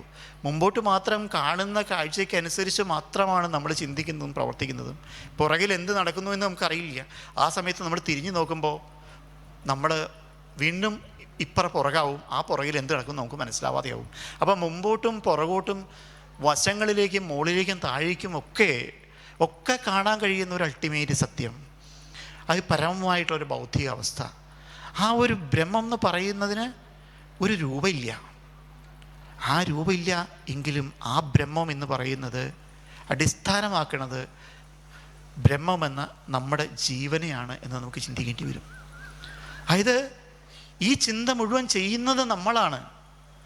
ഈ മനുഷ്യൻ എന്നുള്ള അല്ലെങ്കിൽ നമ്മൾ ഓരോ വ്യക്തികൾ എന്നുള്ള ഈശ്വരൻ്റെ ഓരോ അണുക്കളായിട്ടുള്ള നമ്മൾ ഓരോരുത്തരും ബ്രഹ്മത്തിൻ്റെ ഭാഗമാവുമ്പോൾ ആ ബ്രഹ്മം നമ്മളാണ്. അഹം ബ്രഹ്മാസ്മി എന്നുള്ള അർത്ഥം അവിടെ വരുന്നത് അവിടെയാണ്. അപ്പോൾ ബ്രഹ്മാവ് എന്നതിൻ്റെ ഏറ്റവും പ്രാഥമികമായിട്ടുള്ള ചിന്ത വരുമ്പോൾ അത് എന്നൊരു ബ്രഹ്മാവ് എവിടെ ഇരിക്കണേ? താമരയിലാണ് ബ്രഹ്മാവ് ഇരിക്കുക. താമര എന്ന് പറയുക ഹൃദയത്തിൻ്റെ ഒരു എന്താ പറയുക ഒരു എക്സാമ്പിളായിട്ടാണ്. ഹൃദയത്തെ കാണിക്കുന്നതാണ് താമര എന്ന് പറയുക. അപ്പോൾ നമ്മുടെ ഹൃദയത്തിലുള്ള നമ്മുടെ ഉള്ളിലുള്ള ഒരു ബ്രഹ്മത്തെയാണ് ബ്രഹ്മാവായിട്ട് കണക്കാക്കുക. ഈ ബ്രഹ്മാവിന് ഏറ്റവും കൂടുതൽ വേണ്ടതെന്താ വെച്ചിട്ടുണ്ടെങ്കിൽ ചിന്തകളാണ്. എന്താണ് ആഗ്രഹം എന്നുള്ളതാണ്. ഈ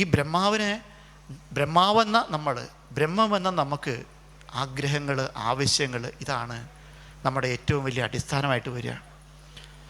നമ്മളെ ഭൂമിയിലേക്ക് മനുഷ്യനായിട്ട് ഭൂമിയിലേക്ക് നമ്മളെ വിട്ടപ്പോൾ നമുക്ക് ചില കർമ്മങ്ങൾ തന്നിട്ടാണ് ഇങ്ങോട്ട് വിട്ടിട്ടുള്ളത്. നീ അവിടെ പോയി കുറേ കാലം സുഖിച്ച് ജീവിക്കൂ എന്ന് വെച്ചിട്ടല്ല നമ്മളെ വിട്ടിട്ടുള്ളത്. നമ്മളിവിടെ ജനിച്ചിട്ടുള്ള എല്ലാവരും ഒരു തരത്തിലല്ലെങ്കിൽ വേറൊരു തരത്തിൽ ഈ ഭൂമിയുടെ ഏതെങ്കിലും ഒരു പ്രവൃത്തിക്ക് വേണ്ടി, ഈ പ്രപഞ്ചത്തിൻ്റെ ഏതെങ്കിലും ഒരു പ്രവൃത്തിക്ക് വേണ്ടി ഭാഗമായിട്ടുണ്ട്. ഒന്ന് മറ്റുള്ളവരെ നമുക്ക് സഹായിക്കാനാവാം, മറ്റുള്ളവരെ കൂടെ നിൽക്കാനാവാം, എന്തും ആയിക്കോട്ടെ. പക്ഷേ നമ്മളെല്ലാവരും ഒരു തരത്തിലല്ലെങ്കിൽ വേറൊരു തരത്തിൽ നമ്മൾ ഈ ഭൂമിയിലെ ആവശ്യക്കാരാണ്. നമ്മളെ ഈ ഭൂമിയിലേക്ക് വിട്ടിട്ടുള്ളതാണ്. പക്ഷേ അങ്ങോട്ട് വിട്ടപ്പോൾ നമുക്ക് തന്ന ആ ബ്രഹ്മം, അല്ലെങ്കിൽ നമ്മളിലേക്ക് തന്ന ഈശ്വരൻ്റെ കഴിവിൽ നമുക്ക് തന്നത്, നമുക്ക് സ്വയം ചിന്തിക്കാനുള്ള ഒരു കഴിവും കൂടെ അങ്ങ് തന്നു.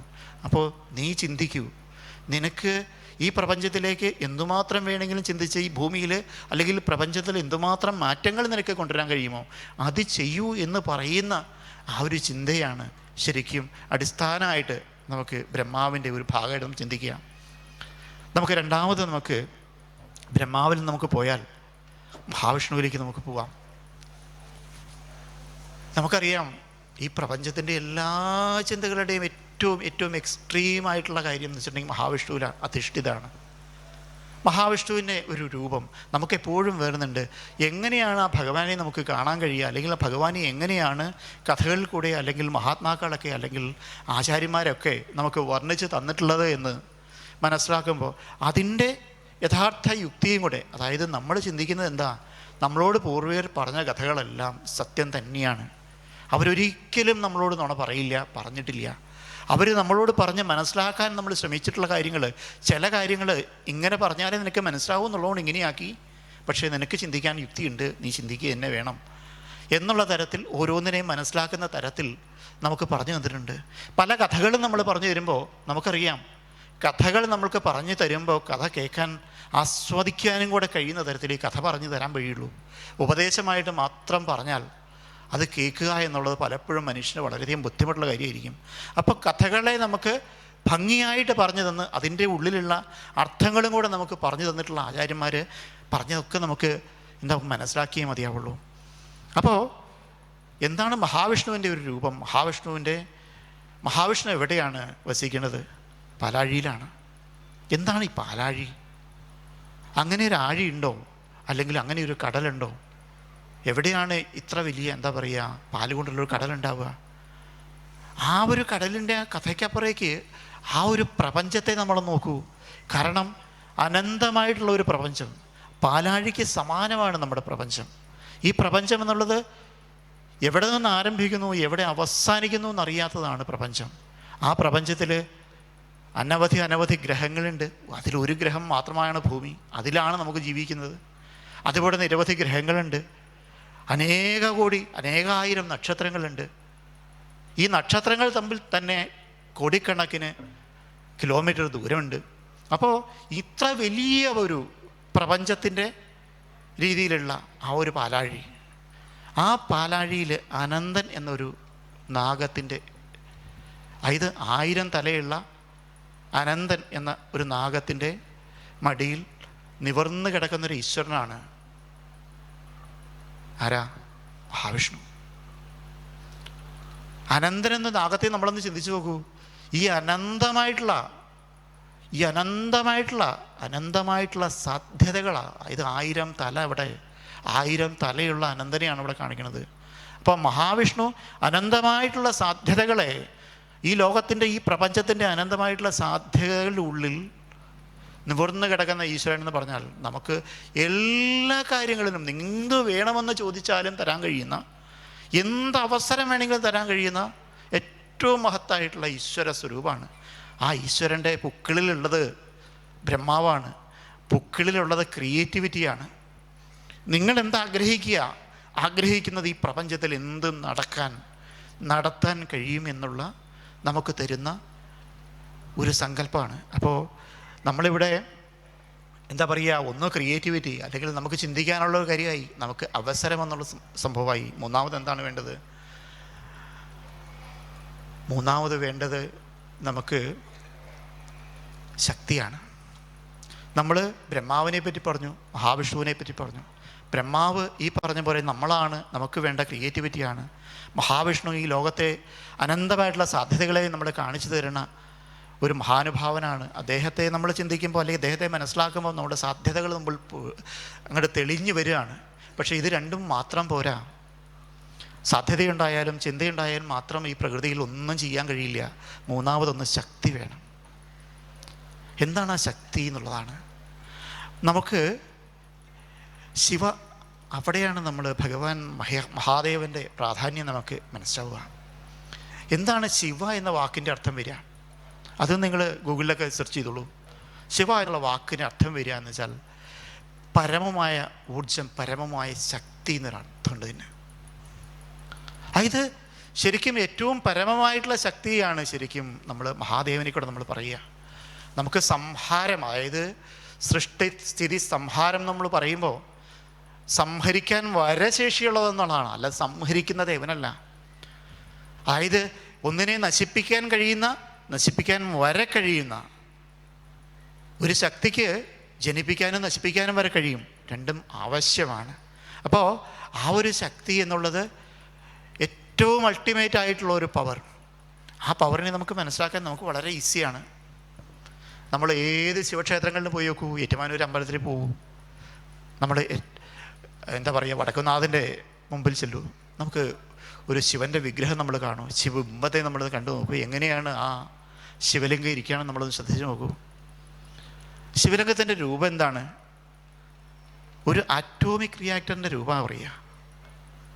നിങ്ങൾ നോക്കിക്കോളൂ, ഏറ്റവും ഹൈ പ്രഷേർഡ് ആയിട്ടുള്ള എല്ലാ പവറുകളും കീപ്പ് ചെയ്യുന്നത് ഈ ഒരു രൂപത്തിലാവും. ഗ്യാസ് കുറ്റി എങ്ങനെ ഇരിക്കുക, ഗ്യാസ് കൊണ്ടുപോകുന്ന വലിയ വണ്ടി എങ്ങനെ ഇരിക്കുക, മഹാദേവൻ്റെ രൂപം എങ്ങനെ ഇരിക്കുക, ഇതെല്ലാം ഒരുപോലെയാണ്. എന്താ അറിയോ, ഇതിൻ്റെ ഉള്ളിലുള്ളത് അതിഭീകരമായിട്ടുള്ള ശക്തിയാണ്. ഈ ശക്തി എന്ന് വെച്ചാൽ ബ്ലാസ്റ്റ് ചെയ്താൽ ഇല്ല, ലോകമില്ല. എന്നാൽ ഈ ശക്തി കൃത്യമായിട്ട് ഉപയോഗിച്ചാലോ അതിഗംഭീരമായിരിക്കും. കാരണം ഇവിടെ ഇല്ലാത്തതൊന്നും ഉണ്ടാവില്ല. അപ്പോൾ ശക്തിയെ കൃത്യമായിട്ട് ഉപയോഗിക്കാൻ കഴിയുക എന്നുള്ളതുണ്ട്, ആ ശക്തിയെ കൃത്യമായിട്ട് സൂക്ഷിക്കുക എന്നുള്ളതുണ്ട്. അപ്പോൾ ആ ഈശ്വരൻ്റെ ഏറ്റവും വലിയ ശക്തിയാണ് ഈ പറഞ്ഞ പോലെ മഹാദേവനിലേക്കാണ്. അപ്പോൾ ഈ മൂന്ന് കാര്യങ്ങളില്ലാതെ, ഇത് ഈശ്വരൻ്റെ കാര്യമായിട്ട് നമ്മൾ പറയണു, ഈ മൂന്ന് കാര്യങ്ങളില്ലാതെ നമ്മുടെ ജീവിതത്തിലെ ഒരു നിസ്സാര കാര്യമെങ്കിലും നടക്കുമോ?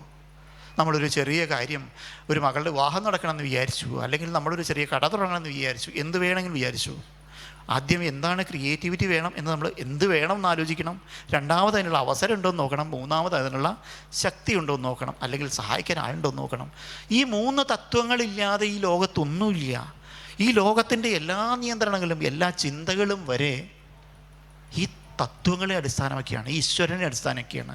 ഇത് ഈശ്വരനായിട്ട്, ഇതിൻ്റെ ഏറ്റവും അൾട്ടിമേറ്റ് ആയിട്ടുള്ള ഈശ്വരനായിട്ട് നമുക്ക് കണ്ടല്ലേ മതിയാവുള്ളൂ.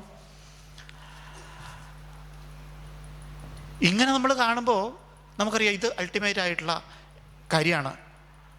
ഈ മൂന്ന് ഈശ്വരന്മാർ പോരെ? അങ്ങനെയില്ല, ഇതാണ് അൾട്ടിമേറ്റ് ശക്തി.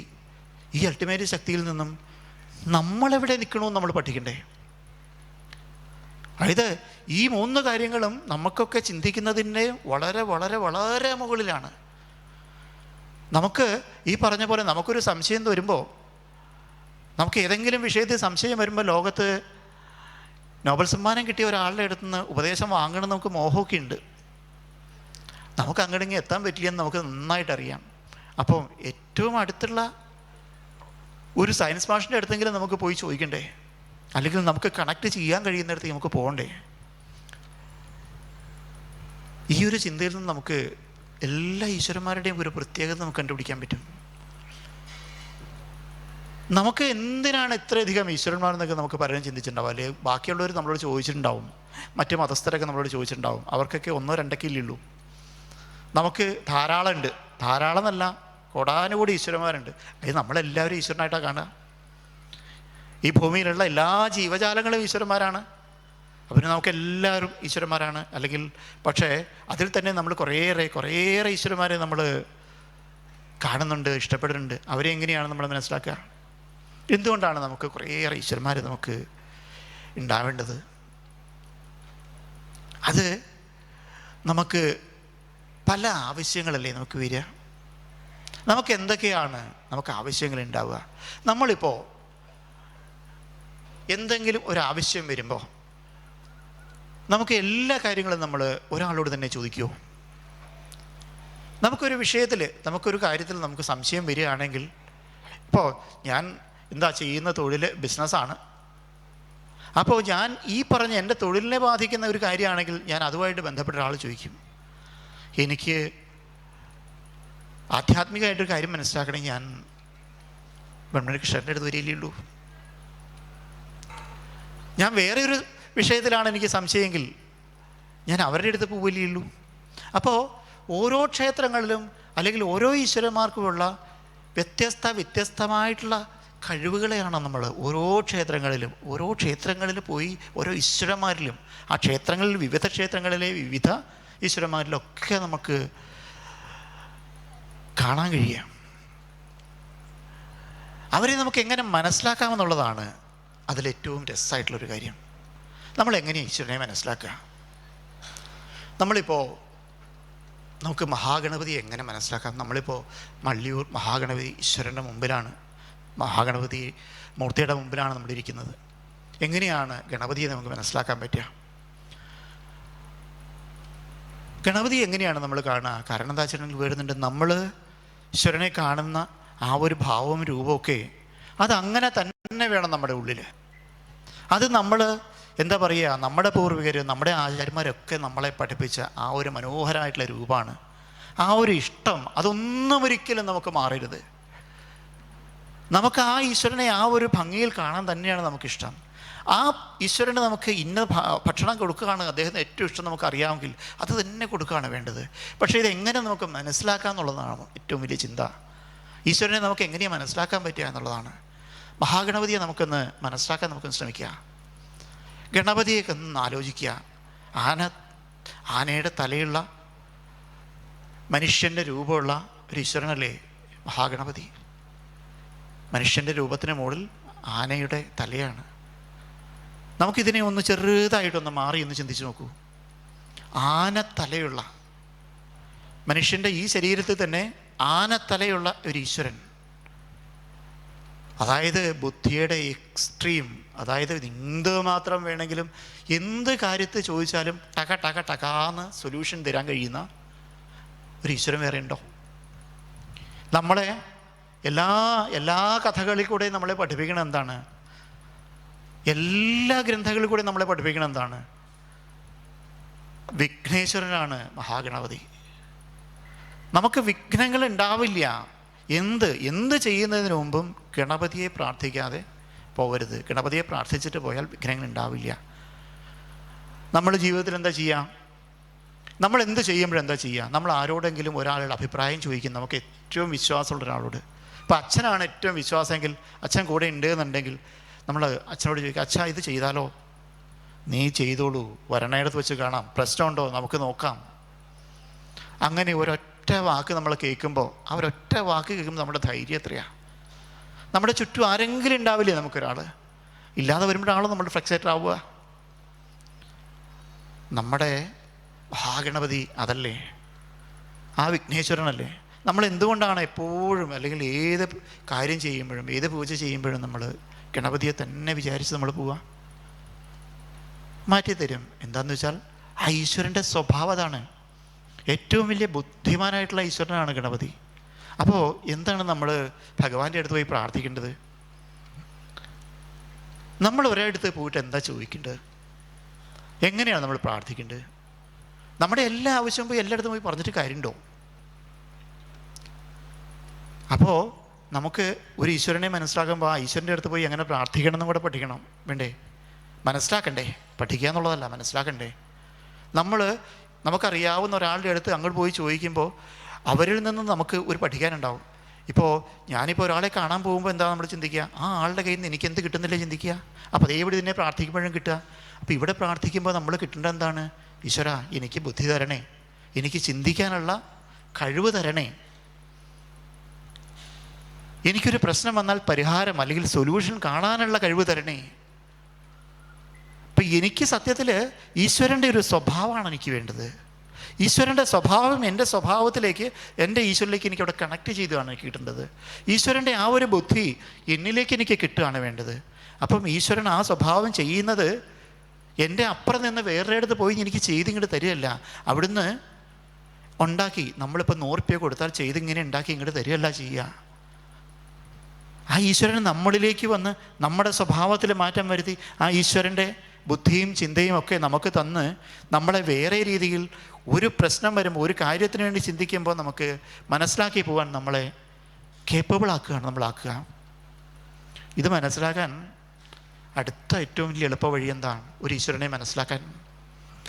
ഈശ്വരനെ മനസ്സിലാക്കാൻ നമുക്ക് ഏറ്റവും എളുപ്പമായിട്ടുള്ള മാർഗ്ഗമുണ്ട്. കാരണം അതും എന്താ പറയുക, മഹർഷീശ്വരന്മാർ നമ്മളെ മുമ്പിൽ വച്ചിട്ടുള്ള ഒരു കാര്യമാണ്. വാഹനം.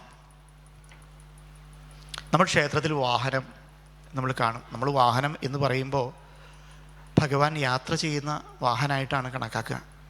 അങ്ങനെ കണക്കാക്കാൻ കൊണ്ട് തെറ്റൊന്നുമില്ല. കാരണം അതിലൊന്നും എന്താണെന്ന് വെച്ചാൽ ഇന്ന് വരെ നമ്മൾ ചിന്തിക്കുന്ന കാര്യങ്ങളൊന്നും തെറ്റല്ല, നമ്മളെ പഠിപ്പിച്ചതും തെറ്റല്ല. അതിലും ആ ഒരു ചിന്ത നമ്മളെ പഠിപ്പിക്കാൻ ശ്രമിച്ചതും വേറെ എന്തെങ്കിലും അതിലും വലിയ ചിന്ത ആചാര്യന്മാർ എഴുതി വച്ചിരുന്നിരിക്കാം. പക്ഷേ നമുക്ക് ഇങ്ങനെയും വേണമെങ്കിൽ ചിന്തിച്ച് നോക്കാം. ഇങ്ങനെയും ചിന്തിക്കാമെന്നേ ഞാൻ പറയുന്നുള്ളൂ. ആ വാഹനത്തെ ഒന്ന് ചിന്തിച്ച് നോക്കൂ. മഹാഗണപതിയുടെ വാഹനമായിട്ടുള്ള മൂഷികൻ, ഒരു എലി. ആ എലി വാഹനമാവുമെന്ന് വെച്ചിട്ടുണ്ടെങ്കിൽ എലി വാഹനം എന്ന് പറയുന്ന ഒരു മീഡിയം എന്ന് പറയാം. അതായത് നമുക്ക് എങ്ങനെ ഈശ്വരനെ മനസ്സിലാക്കാനുള്ള, ഈശ്വരനിലേക്ക് നമുക്കെത്താനുള്ള, അതായത് ഞാനും ഈശ്വരനും തമ്മിലുള്ള ദൂരം കുറച്ച്, എനിക്ക് ഇവിടുന്ന് ഒരു വണ്ടിയെ കയറി അങ്ങോട്ട് പോകണം, എനിക്ക് ഈശ്വരനെ അങ്ങോട്ട് മനസ്സിലാക്കണം. അപ്പോൾ എനിക്ക് അങ്ങോട്ട് കയറി പോകാനുള്ളൊരു വാഹനമാണ് ഈ ഭഗവാന്റെ മുമ്പിൽ വച്ചിരിക്കുന്ന വാഹനം. ഭഗവാനെ യാത്ര ചെയ്യാനുള്ള വാഹനം അല്ലാതെ ഭഗവാനെ മനസ്സിലാക്കാനുള്ള വാഹനമാണ്. ഭഗവാനെ മനസ്സിലാക്കുമ്പോൾ, അതായത് ഈ മൂഷികനെ നമ്മളൊന്ന് മനസ്സിലാക്കി നോക്കൂ. മൂഷികൻ്റെ പ്രത്യേകത എന്താ? മൂഷികൻ്റെ മാത്രം ഒരു പ്രത്യേകത എന്ന് വെച്ചാൽ തുരന്ന് കയറി പോകാനുള്ള ഒരു കഴിവ് ഉള്ള വേറെ ഒരു ജീവിയില്ല. അതായത് മണ്ണോ എവിടെയാണെന്ന് വെച്ചാൽ തുരന്ന് കയറിപ്പോയി കാര്യങ്ങളെ മനസ്സിലാക്കാൻ കഴിയുന്ന, അല്ലെങ്കിൽ കാര്യം ചെയ്യാൻ കഴിയുന്ന ഒരു ജീവിയാണ്. അതൊരു ഉദാഹരണമാണ്. ഈശ്വരൻ അങ്ങനെയാണ്. നിങ്ങൾക്കൊരു പ്രോബ്ലം ഉണ്ടോ? ആ പ്രോബ്ലം ഉണ്ടെങ്കിൽ ആ പ്രോബ്ലത്തിൻ്റെ ഉള്ളിലേക്ക് കയറി, അതിനകത്ത് ഉള്ളിലേക്ക് തുരന്ന് കയറി അതിന് ഒരു സൊല്യൂഷൻ ഉണ്ടാക്കാൻ കഴിയുന്ന ഈശ്വരൻ. ഇതിനപ്പുറത്തേക്ക് എങ്ങനെയാണ് ഈശ്വരനെ നമുക്ക് മനസ്സിലാക്കി തരാൻ ആചാര്യന്മാർക്ക് കഴിയുക? അപ്പോൾ ഇതേ വാഹനം, ഗണപതിയുടെ വാഹനം നമ്മൾ പറഞ്ഞു മൂഷികനാണ്. മഹാവിഷ്ണുവിൻ്റെ എല്ലാ അവതാരത്തിൻ്റെയും വാഹനം എന്താ? ഗരുഡനാണ്. ഗരുഡൻ്റെ പ്രത്യേകത എന്താ? പരുന്താണ്. കൃഷ്ണപ്പരുന്തിന് അല്ലേ? കൃഷ്ണപ്പരുന്താന്ന് തോന്നുന്നു. അപ്പോൾ ഇതിങ്ങനെ എത്ര ഉയരത്തിലേക്ക് വേണമെങ്കിലും പറക്കാൻ കഴിയുന്ന, അനന്തമായിട്ട് പറക്കാൻ കഴിയുന്ന ഒരു വാഹനമല്ലേ ഗരുഡൻ. അപ്പോൾ നമ്മൾ ഭഗവാനെ വിചാരിക്കുമ്പോൾ അനന്തമായിട്ട് നമുക്ക് എന്ത് വേണം നിങ്ങൾ വിചാരിച്ചോളൂ, ഈ പ്രപഞ്ചത്തിൻ്റെ അപ്പുറേക്ക് വരെ നിങ്ങൾ ചിന്തിച്ചോളൂ. അത്രയും വലിയ ഓപ്പർച്യൂണിറ്റിയും സാധ്യതയും നിങ്ങളുടെ മുമ്പിലുണ്ട്. നിങ്ങൾ എന്ത് വേണമെങ്കിലും ഈ ലോകത്ത് നിങ്ങൾക്ക് അനന്തമായി ഒരുപാട് കാര്യങ്ങൾ ചെയ്യാനുണ്ട്. അതിന് മുഴുവൻ എന്ത് ഹെൽപ്പ് വേണമെങ്കിൽ ഞാൻ ചെയ്തു തരാം എന്ന് പറയുന്ന, അല്ലെങ്കിൽ അതിലേക്ക് മുഴുവൻ കൊണ്ടുപോകാൻ കഴിയുന്ന, അതിലേക്ക് നമ്മളേക്ക് എത്തിക്കാൻ കഴിയുന്ന ഒരു ഈശ്വരനാണ്. അതാണ്. അപ്പോൾ നമുക്ക് മഹാവിഷ്ണുവിൻ്റെ ഇതിലേക്ക് നമുക്ക് എത്തുമ്പം ഈ ഒരു ഗരുഡനെ അനന്തമായിട്ട് ചിന്തിക്കാൻ കഴിയുന്ന രീതിയിൽ വേണം ഭഗവാന്റെ അടുത്തേക്ക് പോകാൻ. ഓപ്പർച്യൂണിറ്റി ചോദിച്ചിട്ട് വേണം നമ്മൾ മഹാവിഷ്ണുവിൻ്റെ അടുത്ത് പോകാൻ. എനിക്കെന്ത് അവസരം വേണം? അതായത് വരുന്നുണ്ട്, നമുക്ക് കർമ്മം ചെയ്യാൻ അവസരം ചോദിച്ചിട്ടാണ് പോകേണ്ടത്. എനിക്കിതും കൂടെ ചെയ്യണം, എന്തുമാത്രം കൂടുതൽ കാര്യങ്ങൾ ചെയ്യണം, എനിക്ക് എന്ത് നേടാൻ വേണ്ടി അങ്ങോട്ട് പോകരുത്, എനിക്ക് എന്ത് കിട്ടാൻ വേണ്ടി ഇന്ന് പോകരുത്, എനിക്ക് എന്ത് ചെയ്യാൻ കഴിയും, എനിക്ക് എന്ത് കൊടുക്കാൻ കഴിയും, എനിക്ക് കൊടുക്കണം, മറ്റുള്ളവർക്ക് ചെയ്യണം എന്നുള്ള മനസ്ഥിതിയിൽ പോകാൻ കഴിയുന്ന ആ ഒരവസ്ഥയിലേക്ക് നമുക്ക് ഭഗവാനെ കാണാം. ഇനി മഹാദേവൻ്റെ വാഹനം എന്താ? മഹാദേവൻ്റെ വാഹനം കാളയാണ്, കാളക്കൂറ്റനാണ്. എന്താണ് കാളക്കൂറ്റിൻ്റെ ഒരു പ്രത്യേകത? ഒരു വാശി, ഒരു എക്സ്ട്രീമിസം ഉണ്ട് അതിന്. അതിൻ്റെ ശക്തി എന്ന് പറഞ്ഞാൽ പറയാൻ കഴിയില്ല. കാരണം ഇത് ചിലപ്പോൾ നമ്മുടെ കയ്യിൽ നിന്നൊന്നും വരില്ല. ഒരു കാളക്കൂറ്റൻ്റെ മുമ്പിൽ ചെന്ന് പെട്ടാനുള്ള അവസ്ഥ എന്തായിരിക്കും? അതിന് അങ്ങോട്ട് കയ്യിൽ നിന്ന് പോയി അത്ര ഹൈ പവറാണ് ശക്തിയുടെ ഒരു എക്സ്ട്രീമാണ്. അപ്പോൾ ഇങ്ങനെ നമ്മൾ ഓരോ ഈശ്വരന്മാരെയും നമുക്ക് മനസ്സിലാക്കാം. ഈശ്വരന്മാരെ മനസ്സിലാക്കുമ്പോൾ നമുക്ക് എന്താ വേണ്ടേ? ആ ഈശ്വരൻ്റെ കയ്യിലുള്ള ആ ഈശ്വരൻ്റെ പ്രത്യേകതയിലേക്ക് നമുക്ക് എത്താൻ കഴിയുക, ആ ഈശ്വരൻ്റെ സ്വഭാവത്തിലേക്ക് നമുക്ക് മാറാൻ എങ്ങനെ കഴിയുക? ഇത് നമ്മൾ മനസ്സിലാക്കുമ്പോഴല്ലേ നമുക്കും ആ ഈശ്വരൻ്റേതായിട്ടുള്ള ഒരു ഗുണം ഉണ്ടാവുക, ക്വാളിറ്റി ഉണ്ടാവുക, ഈശ്വരന് നമ്മളെ ഇഷ്ടപ്പെടുക എന്നുണ്ടാവുക. ഇതൊക്കെ വേണമെങ്കിൽ നമ്മുടെ മനസ്സിൽ നമുക്ക് എന്താ പറയുക, അനാവശ്യമായിട്ടുള്ള കപടതകൾ ഇടാതിരിക്കാൻ നമ്മൾ നോക്കണ്ടേ? നമ്മൾ എന്തിനു വേണ്ടിയാണ് ചെയ്യേണ്ടതെന്ന് നോക്കണ്ടേ? നേട്ടത്തിന് വേണ്ടി മാത്രമായിട്ട് നമ്മൾ ചിന്തിക്കാതിരിക്കണ്ടേ? നമ്മുടെ അടുത്തേക്കൊന്ന് ആലോചിച്ച് നോക്കൂ. നമ്മുടെ അടുത്തേക്ക് ആവശ്യം കൊണ്ട് മാത്രം കുറേ ആളുകൾ വരിക. എനിക്കത് വേണം, എനിക്കിത് വേണം, എനിക്ക് അങ്ങനെ വേണം, എനിക്ക് ഇങ്ങനെ വേണം. ഇങ്ങനെ ദിവസം നിങ്ങളുടെ മുമ്പിലേക്ക് ഓരോരുത്തർ രാവിലെ വന്നുകൊണ്ടിരുന്നാൽ ഈശ്വരൻ ഇഷ്ടാവുമോ? നേരെ തിരിച്ച് നിങ്ങളെ വിശ്വസിച്ച് വരിക, ഒരു ആവശ്യങ്ങളൊന്നും പറയണില്ല. നിങ്ങളെ കണ്ടു കഴിയുമ്പോൾ നിങ്ങൾക്ക് ഈ ബുദ്ധിമുട്ടുണ്ടെന്ന് അറിഞ്ഞ് ചെയ്യാൻ കഴിയുന്ന ഒരാളാണല്ലോ ഈശ്വരൻ. പരാതി പറഞ്ഞ് മാത്രമായിട്ട് ഒരിക്കലും ഈശ്വരൻ്റെ അടുത്തേക്ക് നമ്മൾ പോവാതിരിക്കുക. നമുക്കതിഷ്ടമാണോ? ഈശ്വരൻ്റെ സ്ഥാനത്ത് നമ്മളാണെങ്കിൽ നമുക്കത് ഇഷ്ടാവുമോ? പക്ഷേ ഈശ്വരൻ ചെയ്ത വേറൊരു കാര്യം കൂടെ നമ്മൾ ചെയ്യണം. പരാതി പറഞ്ഞ് വന്നിങ്ങോട്ട് നമുക്കിഷ്ടമല്ല, പക്ഷേ നമ്മുടെ കണ്ണ് തുറന്ന് കാണുമ്പോൾ വേറൊരാൾക്കൊരു ആവശ്യമുണ്ടെന്ന് അറിയുമ്പോൾ അറിഞ്ഞ് ചെയ്യാനുള്ള ചിന്ത നിങ്ങൾക്കുണ്ടോ? അങ്ങനെയുണ്ടെങ്കിൽ നിങ്ങളുടെ ഉള്ളിൽ ഈശ്വരനുണ്ട്. അപ്പോൾ ഈശ്വരനെ നമ്മൾ ഏതു തരത്തിൽ മനസ്സിലാക്കുന്നു എന്ന് വെച്ചാൽ ആ തരത്തിൽ നമ്മൾ പെരുമാറുകയും കൂടെ ചെയ്യുമ്പോൾ മാത്രമേ യഥാർത്ഥത്തിൽ നമുക്ക് ആ ഈശ്വരൻ്റേതായിട്ടുള്ള ഒരു ക്വാളിറ്റി ഉണ്ടാവുള്ളൂ, ആ ഒരു സ്വഭാവം നമുക്കുണ്ടാവുള്ളൂ. ഇനി ഒറ്റ കാര്യം കൂടെ പറഞ്ഞ്, കാരണം സമയം അധികമായി എന്ന് തോന്നുന്നു, ഒറ്റ കാര്യം കൂടെ പറഞ്ഞ് ഞാൻ നിർത്താം. നമ്മൾ ഈശ്വരനെ എങ്ങനെ മനസ്സിലാക്കുന്നു, ഈശ്വരനെ എങ്ങനെ ചെയ്യുന്നു എന്നുള്ള ഒരു ചിന്തയുണ്ട്. അതോടൊപ്പം തന്നെ നമുക്കറിയാം, നമ്മൾ ധാരാളം വഴിപാടുകൾ നമ്മൾ കഴിക്കാറുണ്ടല്ലേ. ഈ വഴിപാടുകളുടെ ആവശ്യം എന്താണ്, ഇതിൻ്റെ പ്രാധാന്യം എപ്പോഴും ചിന്തിച്ചിട്ടുണ്ടോ? പൂർവ്വ കാലത്ത് നിങ്ങൾ പഴയ കാരണവന്മാർക്ക് പലപ്പോഴും അറിയാമായിരിക്കാം, പഴയ കാലത്തൊക്കെ ഒരു കുടുംബത്തേക്ക് ഒരാൾ പോകുമ്പോൾ നമ്മൾ പോകുന്ന വഴിക്ക് ഒരിടത്ത് കയറണം എന്ന് വിചാരിക്കുമ്പോൾ ചെയ്യുന്ന ഒരു കാര്യം ഉണ്ടായിരുന്നു. എനിക്കൊക്കെ കാണാനുള്ള ഭാഗ്യം ഉണ്ടായിട്ടുണ്ട്, അതുകൊണ്ട് ഞാൻ പറയാം. വേറൊരു കുടുംബത്തേക്ക് പോകുന്ന വഴിക്ക് കുറച്ച് പഞ്ചസാര, കുറച്ച് പുകല, കുറച്ച് പപ്പടം, ഇത് മൂന്നും വാങ്ങി പോവുമായിരുന്നു. എന്തിനാ അറിയോ? നമ്മൾ അവിടെ ചെല്ലുമ്പോൾ അവിടെ മിക്കവാറും ഇത് ഉണ്ടാവില്ല. അവിടെ അവർക്ക് ചെല്ലുമ്പോൾ, നമ്മളവിടെ ചെല്ലുമ്പോൾ വെള്ളം ഉണ്ടാക്കി വെക്കാതിരിക്കും, കാപ്പി ഉണ്ടാക്കി തരാതിരിക്കാൻ കഴിയില്ല. അപ്പോൾ എന്താ വേണ്ടേ? അവർക്കവിടെ പഞ്ചസാരയില്ല എന്ന് അഭിമാനം പറയാൻ, അവരെ മോശമാക്കാൻ പാടില്ല. കാരണം അവർക്ക് എങ്ങനെയാണ് പറയുക, അവർ നമ്മൾ ചെയ്യുന്നത് വല്ലാത്തൊരു അബദ്ധം പോലെയാവും. ഇപ്പോൾ സ്വാഭാവികമായിട്ടും ഇപ്പം പഞ്ചസാര നമ്മൾ കൊണ്ടുവന്നിട്ടുണ്ട്, ഇതിവിടെ ഇരുന്നോട്ട് കേട്ടോ, ഇവിടെ വേറുന്നുണ്ട് ഇല്ല എന്ന് വിചാരിച്ചല്ല നമ്മൾ കൊണ്ടുവച്ചില്ല, അതവിടെ കൊണ്ട് വയ്ക്കുമ്പോൾ അവർക്കൊരാശ്വാസം ഉണ്ടാവും. അതേവിടെ പുകല, കാരണം ചെല്ലുമ്പോഴും മുറുക്കാൻ എടുത്ത് കൊടുക്കണ്ടേ, അന്നത്തെ കാലത്തൊക്കെ അങ്ങനെയാണല്ലോ. അപ്പോൾ മുറുക്കാൻ എടുത്ത് കൊടുക്കുമ്പോൾ പുകല ഇല്ല എന്നെങ്ങനെ പറയുക? അപ്പോൾ ഇത് കൊണ്ടുപോവുക. പപ്പടം ഊണ് കഴിക്കാൻ നിൽക്കുമ്പോൾ കുറച്ച് വിശിഷ്ടമായിട്ട്, ഒരാൾ ഗസ്റ്റ് വരുമ്പോൾ കുറച്ച് കേമായിട്ട് കൊടുക്കണ്ടേ, ഇങ്ങനെയൊക്കെ വിചാരിച്ചിരുന്നു നമ്മുടെ പൂർവികർ. ഇതോടൊപ്പം തന്നെയാണ് നമ്മൾ ഈശ്വരനെ കാണാനും ക്ഷേത്രത്തിലെ കാണാനും നമ്മൾ വേറൊരാളെ കാണാൻ പോകുമ്പോൾ ഒക്കെ നമ്മൾ മനസ്സിലാക്കി നമ്മൾ ചെല്ലുമ്പോൾ നമ്മൾ ആരെയും ബുദ്ധിമുട്ടിക്കാൻ പാടില്ല.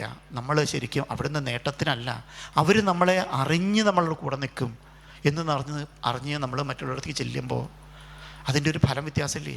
ഇപ്പോൾ ഈശ്വരനെ കാണാൻ പോകുമ്പോൾ നമ്മൾ വഴിപാട് കഴിക്കേണ്ട ഒരു പ്രാധാന്യം എന്ന് പറയുന്നതാണ്. നമ്മളൊരു ക്ഷേത്രത്തിലേക്ക് ചെല്ലുമ്പോൾ ആ ക്ഷേത്രത്തിന് ആവശ്യമുള്ള കാര്യങ്ങളുണ്ട്, ആ ക്ഷേത്രത്തിലെ കാര്യങ്ങളുണ്ട്. ഈശ്വരൻ ഇതൊന്നും നോക്കിയല്ല നിൽക്കുക. ഞാൻ ആദ്യം സൂചിപ്പിച്ചു, വള്ളിയൂർ ശങ്കരൻ നമ്പൂതിരി എങ്ങനെയായിരുന്നു ഈശ്വരനായിട്ട് ഭാവിച്ചിരുന്നത് എന്ന്, അല്ലെങ്കിൽ അദ്ദേഹത്തിൻ്റെ സ്വഭാവം ഈശ്വരനായിട്ട് സാമ്യം എങ്ങനെയായിരുന്നു. അദ്ദേഹത്തിന് എന്തുമാത്രം ബുദ്ധിമുട്ടുണ്ടായിരുന്ന ഒരു കാലഘട്ടത്തിൽ അദ്ദേഹം അപ്പോഴും ഒരാൾ വരുമ്പോൾ കാപ്പി കൊടുത്തോ എന്ന് ചോദിക്കുക, അല്ലെങ്കിൽ എന്നും കഴിക്കാതെ പോരെന്ന് പറയുക, അകത്തുണ്ടോ ഇല്ലയോ എന്ന് ചോദിക്കാൻ പോലും അദ്ദേഹത്തിന് പറയാൻ പറ്റില്ല. കാരണം എങ്കിൽ പോലും ഈ ഒരു അവസ്ഥ തന്നെ ആണ് ഈശ്വരനും. കാരണം ഈശ്വരൻ്റെ കയ്യിൽ ഈശ്വരൻ തരുന്നത് നമ്മളിൽ നിന്നൊക്കെ ആയിരിക്കാം, പക്ഷേ ഈശ്വരന് നമ്മളെപ്പോലെ മറ്റുള്ളവർക്ക് കൊടുക്കാനും നമ്മൾ അറിഞ്ഞ് ഈശ്വരൻ്റെ അടുത്ത് കൊടുക്കുക എന്നുള്ള സാധനമൊക്കെ വളരെ അത്യാവശ്യമാണ്. അപ്പോൾ വഴിപാട് എന്നുള്ളതിനൊക്കെ വളരെയധികം പ്രാധാന്യം വരുന്നത് അതുകൊണ്ടാണ്. അപ്പോൾ ഈശ്വരനെ മനസ്സിലാക്കുക എന്നുള്ളതാണ് നമ്മുടെ ജീവിതത്തിൽ ഏറ്റവും പ്രാധാന്യമെന്ന് ഞാൻ കരുതുന്നു. ഈശ്വരനെ നമ്മൾ മനസ്സിലാക്കും, നമ്മുടെ സ്വഭാവത്തിലുണ്ടാവുന്ന ഒരു എന്താ പറയുക, ഒരു സന്തോഷം. ഈശ്വരനെ നമ്മൾ മനസ്സിലാക്കുമ്പോൾ, നമ്മൾ ഗുരുവായൂരപ്പനെ നമ്മൾ മനസ്സിലാക്കുമ്പോൾ, നമ്മൾ ഗുരുവായൂർ പോകുമ്പോൾ കിട്ടുന്ന സുഖം എന്താണ്? ഈശ്വരനെ നമ്മൾ മനസ്സിലാക്കാൻ ഒറ്റ കാര്യം കൂടെ പറഞ്ഞ് നമ്മൾ നിർത്താം. ഗുരുവായൂർ നമുക്ക് തോന്നുമ്പോൾ നമുക്ക് കിട്ടുന്ന ഒരു ഫീൽ എന്താണ്? നമുക്ക് ഇങ്ങനെ എന്താ പറയുക, ഇങ്ങനെ കളിക്കാൻ തോന്നുക, അല്ലെങ്കിൽ നമുക്ക് ഒരു എന്താ പറയുക, വളരെ ഇൻറ്റിമേറ്റ് ആയിട്ടുള്ളൊരു ഫീല്, നമ്മുടെ കൂടെ നിൽക്കുന്ന ഒരാളെന്നൊരു ഫീല് നമുക്കിവിടെ തോന്നുക. ഇതേപടി നമുക്ക് പിന്നെ എപ്പോഴാണ് തോന്നിയിട്ടുള്ളത്? മുത്തശ്ശിമാരിവിടെ ഉള്ളതുകൊണ്ട് മുത്തശ്ശിമാർക്കും മുത്തശ്ശന്മാർക്കും ഏറ്റവും കൂടുതൽ പറയാൻ കഴിയും. കാരണം മുത്തശ്ശിമാരും അവരുടെ കൊച്ചു കുട്ടികളുടെ കൂടെ കളിക്കുമ്പോൾ, അച്ഛനും അമ്മയും കുട്ടികളുടെ കൂടെ കളിക്കുമ്പോൾ അത് കിട്ടില്ല. കാരണം എന്താ അറിയോ, അച്ഛനും അമ്മയ്ക്കും ഈ കുട്ടികളുടെ കൂടെ കളിക്കുമ്പോൾ കുറേ ആവശ്യങ്ങളുണ്ട്. ഇവനെ പഠിപ്പിച്ച് എഞ്ചിനീയർ ആക്കണം, ഡോക്ടർ ആക്കണം, IAS ആക്കണം, ഇവനെ കൊണ്ട് ഒത്തിരി പ്ലാനുണ്ട്. മുത്തശ്ശനും മുത്തശ്ശിക്കും വരുന്നുണ്ട്. ആ കുട്ടിയുടെ കൂടെ കളിക്കുമ്പോൾ കിട്ടുന്ന ഒരു അൾട്ടിമേറ്റ് ആനന്ദമുണ്ട്. ഈ ഒരു ഫീല് നമുക്ക് ഗുരുവായൂർ അമ്പലത്തിൽ പോകുമ്പോൾ നമുക്ക് കിട്ടുന്നുണ്ട്. നമ്മൾ ഈശ്വരനെ നമുക്ക് അറിയുമ്പോൾ, നമ്മൾ മനസ്സിലാക്കുമ്പോൾ, ആ ഒരു മാനസികാവസ്ഥ നമുക്ക് എവിടെയൊക്കെ നമുക്ക് ഉപയോഗിക്കാവോ അത് നമുക്ക് ചെയ്യുമ്പോൾ. ഇപ്പം ഗുരുവായൂരപ്പനെ കാണുമ്പോൾ നമുക്ക് കുട്ടികളെ കാണുന്ന അതേ സുഖം കിട്ടുന്നുണ്ടെങ്കിൽ, കുട്ടികളെ കാണുമ്പോൾ ഗുരുവായൂരപ്പനെ കാണുന്ന അതേ സുഖം കിട്ടണ്ടേ? കൊച്ചു കുട്ടികളെ കാണുമ്പോൾ ഏത് കൊച്ചുകുട്ടി എവിടെ കണ്ടാലും നമുക്കൊന്ന് കളിപ്പിക്കാൻ തോന്നിയാൽ ഗുരുവായൂരപ്പനെ കാണുന്ന സുഖം അവിടെ നമുക്ക് കിട്ടില്ലേ? അപ്പോൾ നമുക്ക് ഈശ്വരനെ എവിടെയും കാണാം, എങ്ങനെയും കാണാം. അതെങ്ങനെയാണ് നമ്മൾ മനസ്സിലാക്കുന്നത് എന്ന് മാത്രമേ ഉള്ളൂ എന്ന് തോന്നണം. അപ്പോൾ ഭഗവത് കടാക്ഷങ്ങളിലാണ് എനിക്ക് എന്താ പറയുക, ഇങ്ങനെ ഒരു അവസരം ലഭിച്ചത്. ഇങ്ങനെയൊക്കെ അവസരം കിട്ടിയതിന് ഞാൻ ഭഗവാനോട് നന്ദി പറയണം. എല്ലാവർക്കും ഗണപതി ഭഗവാൻ അനുഗ്രഹം ഉണ്ടാവട്ടെ എന്ന് പ്രാർത്ഥിച്ചുകൊണ്ട് ഞാൻ എൻ്റെ വാക്കുകൾ നിർത്തുന്നു. നന്ദി.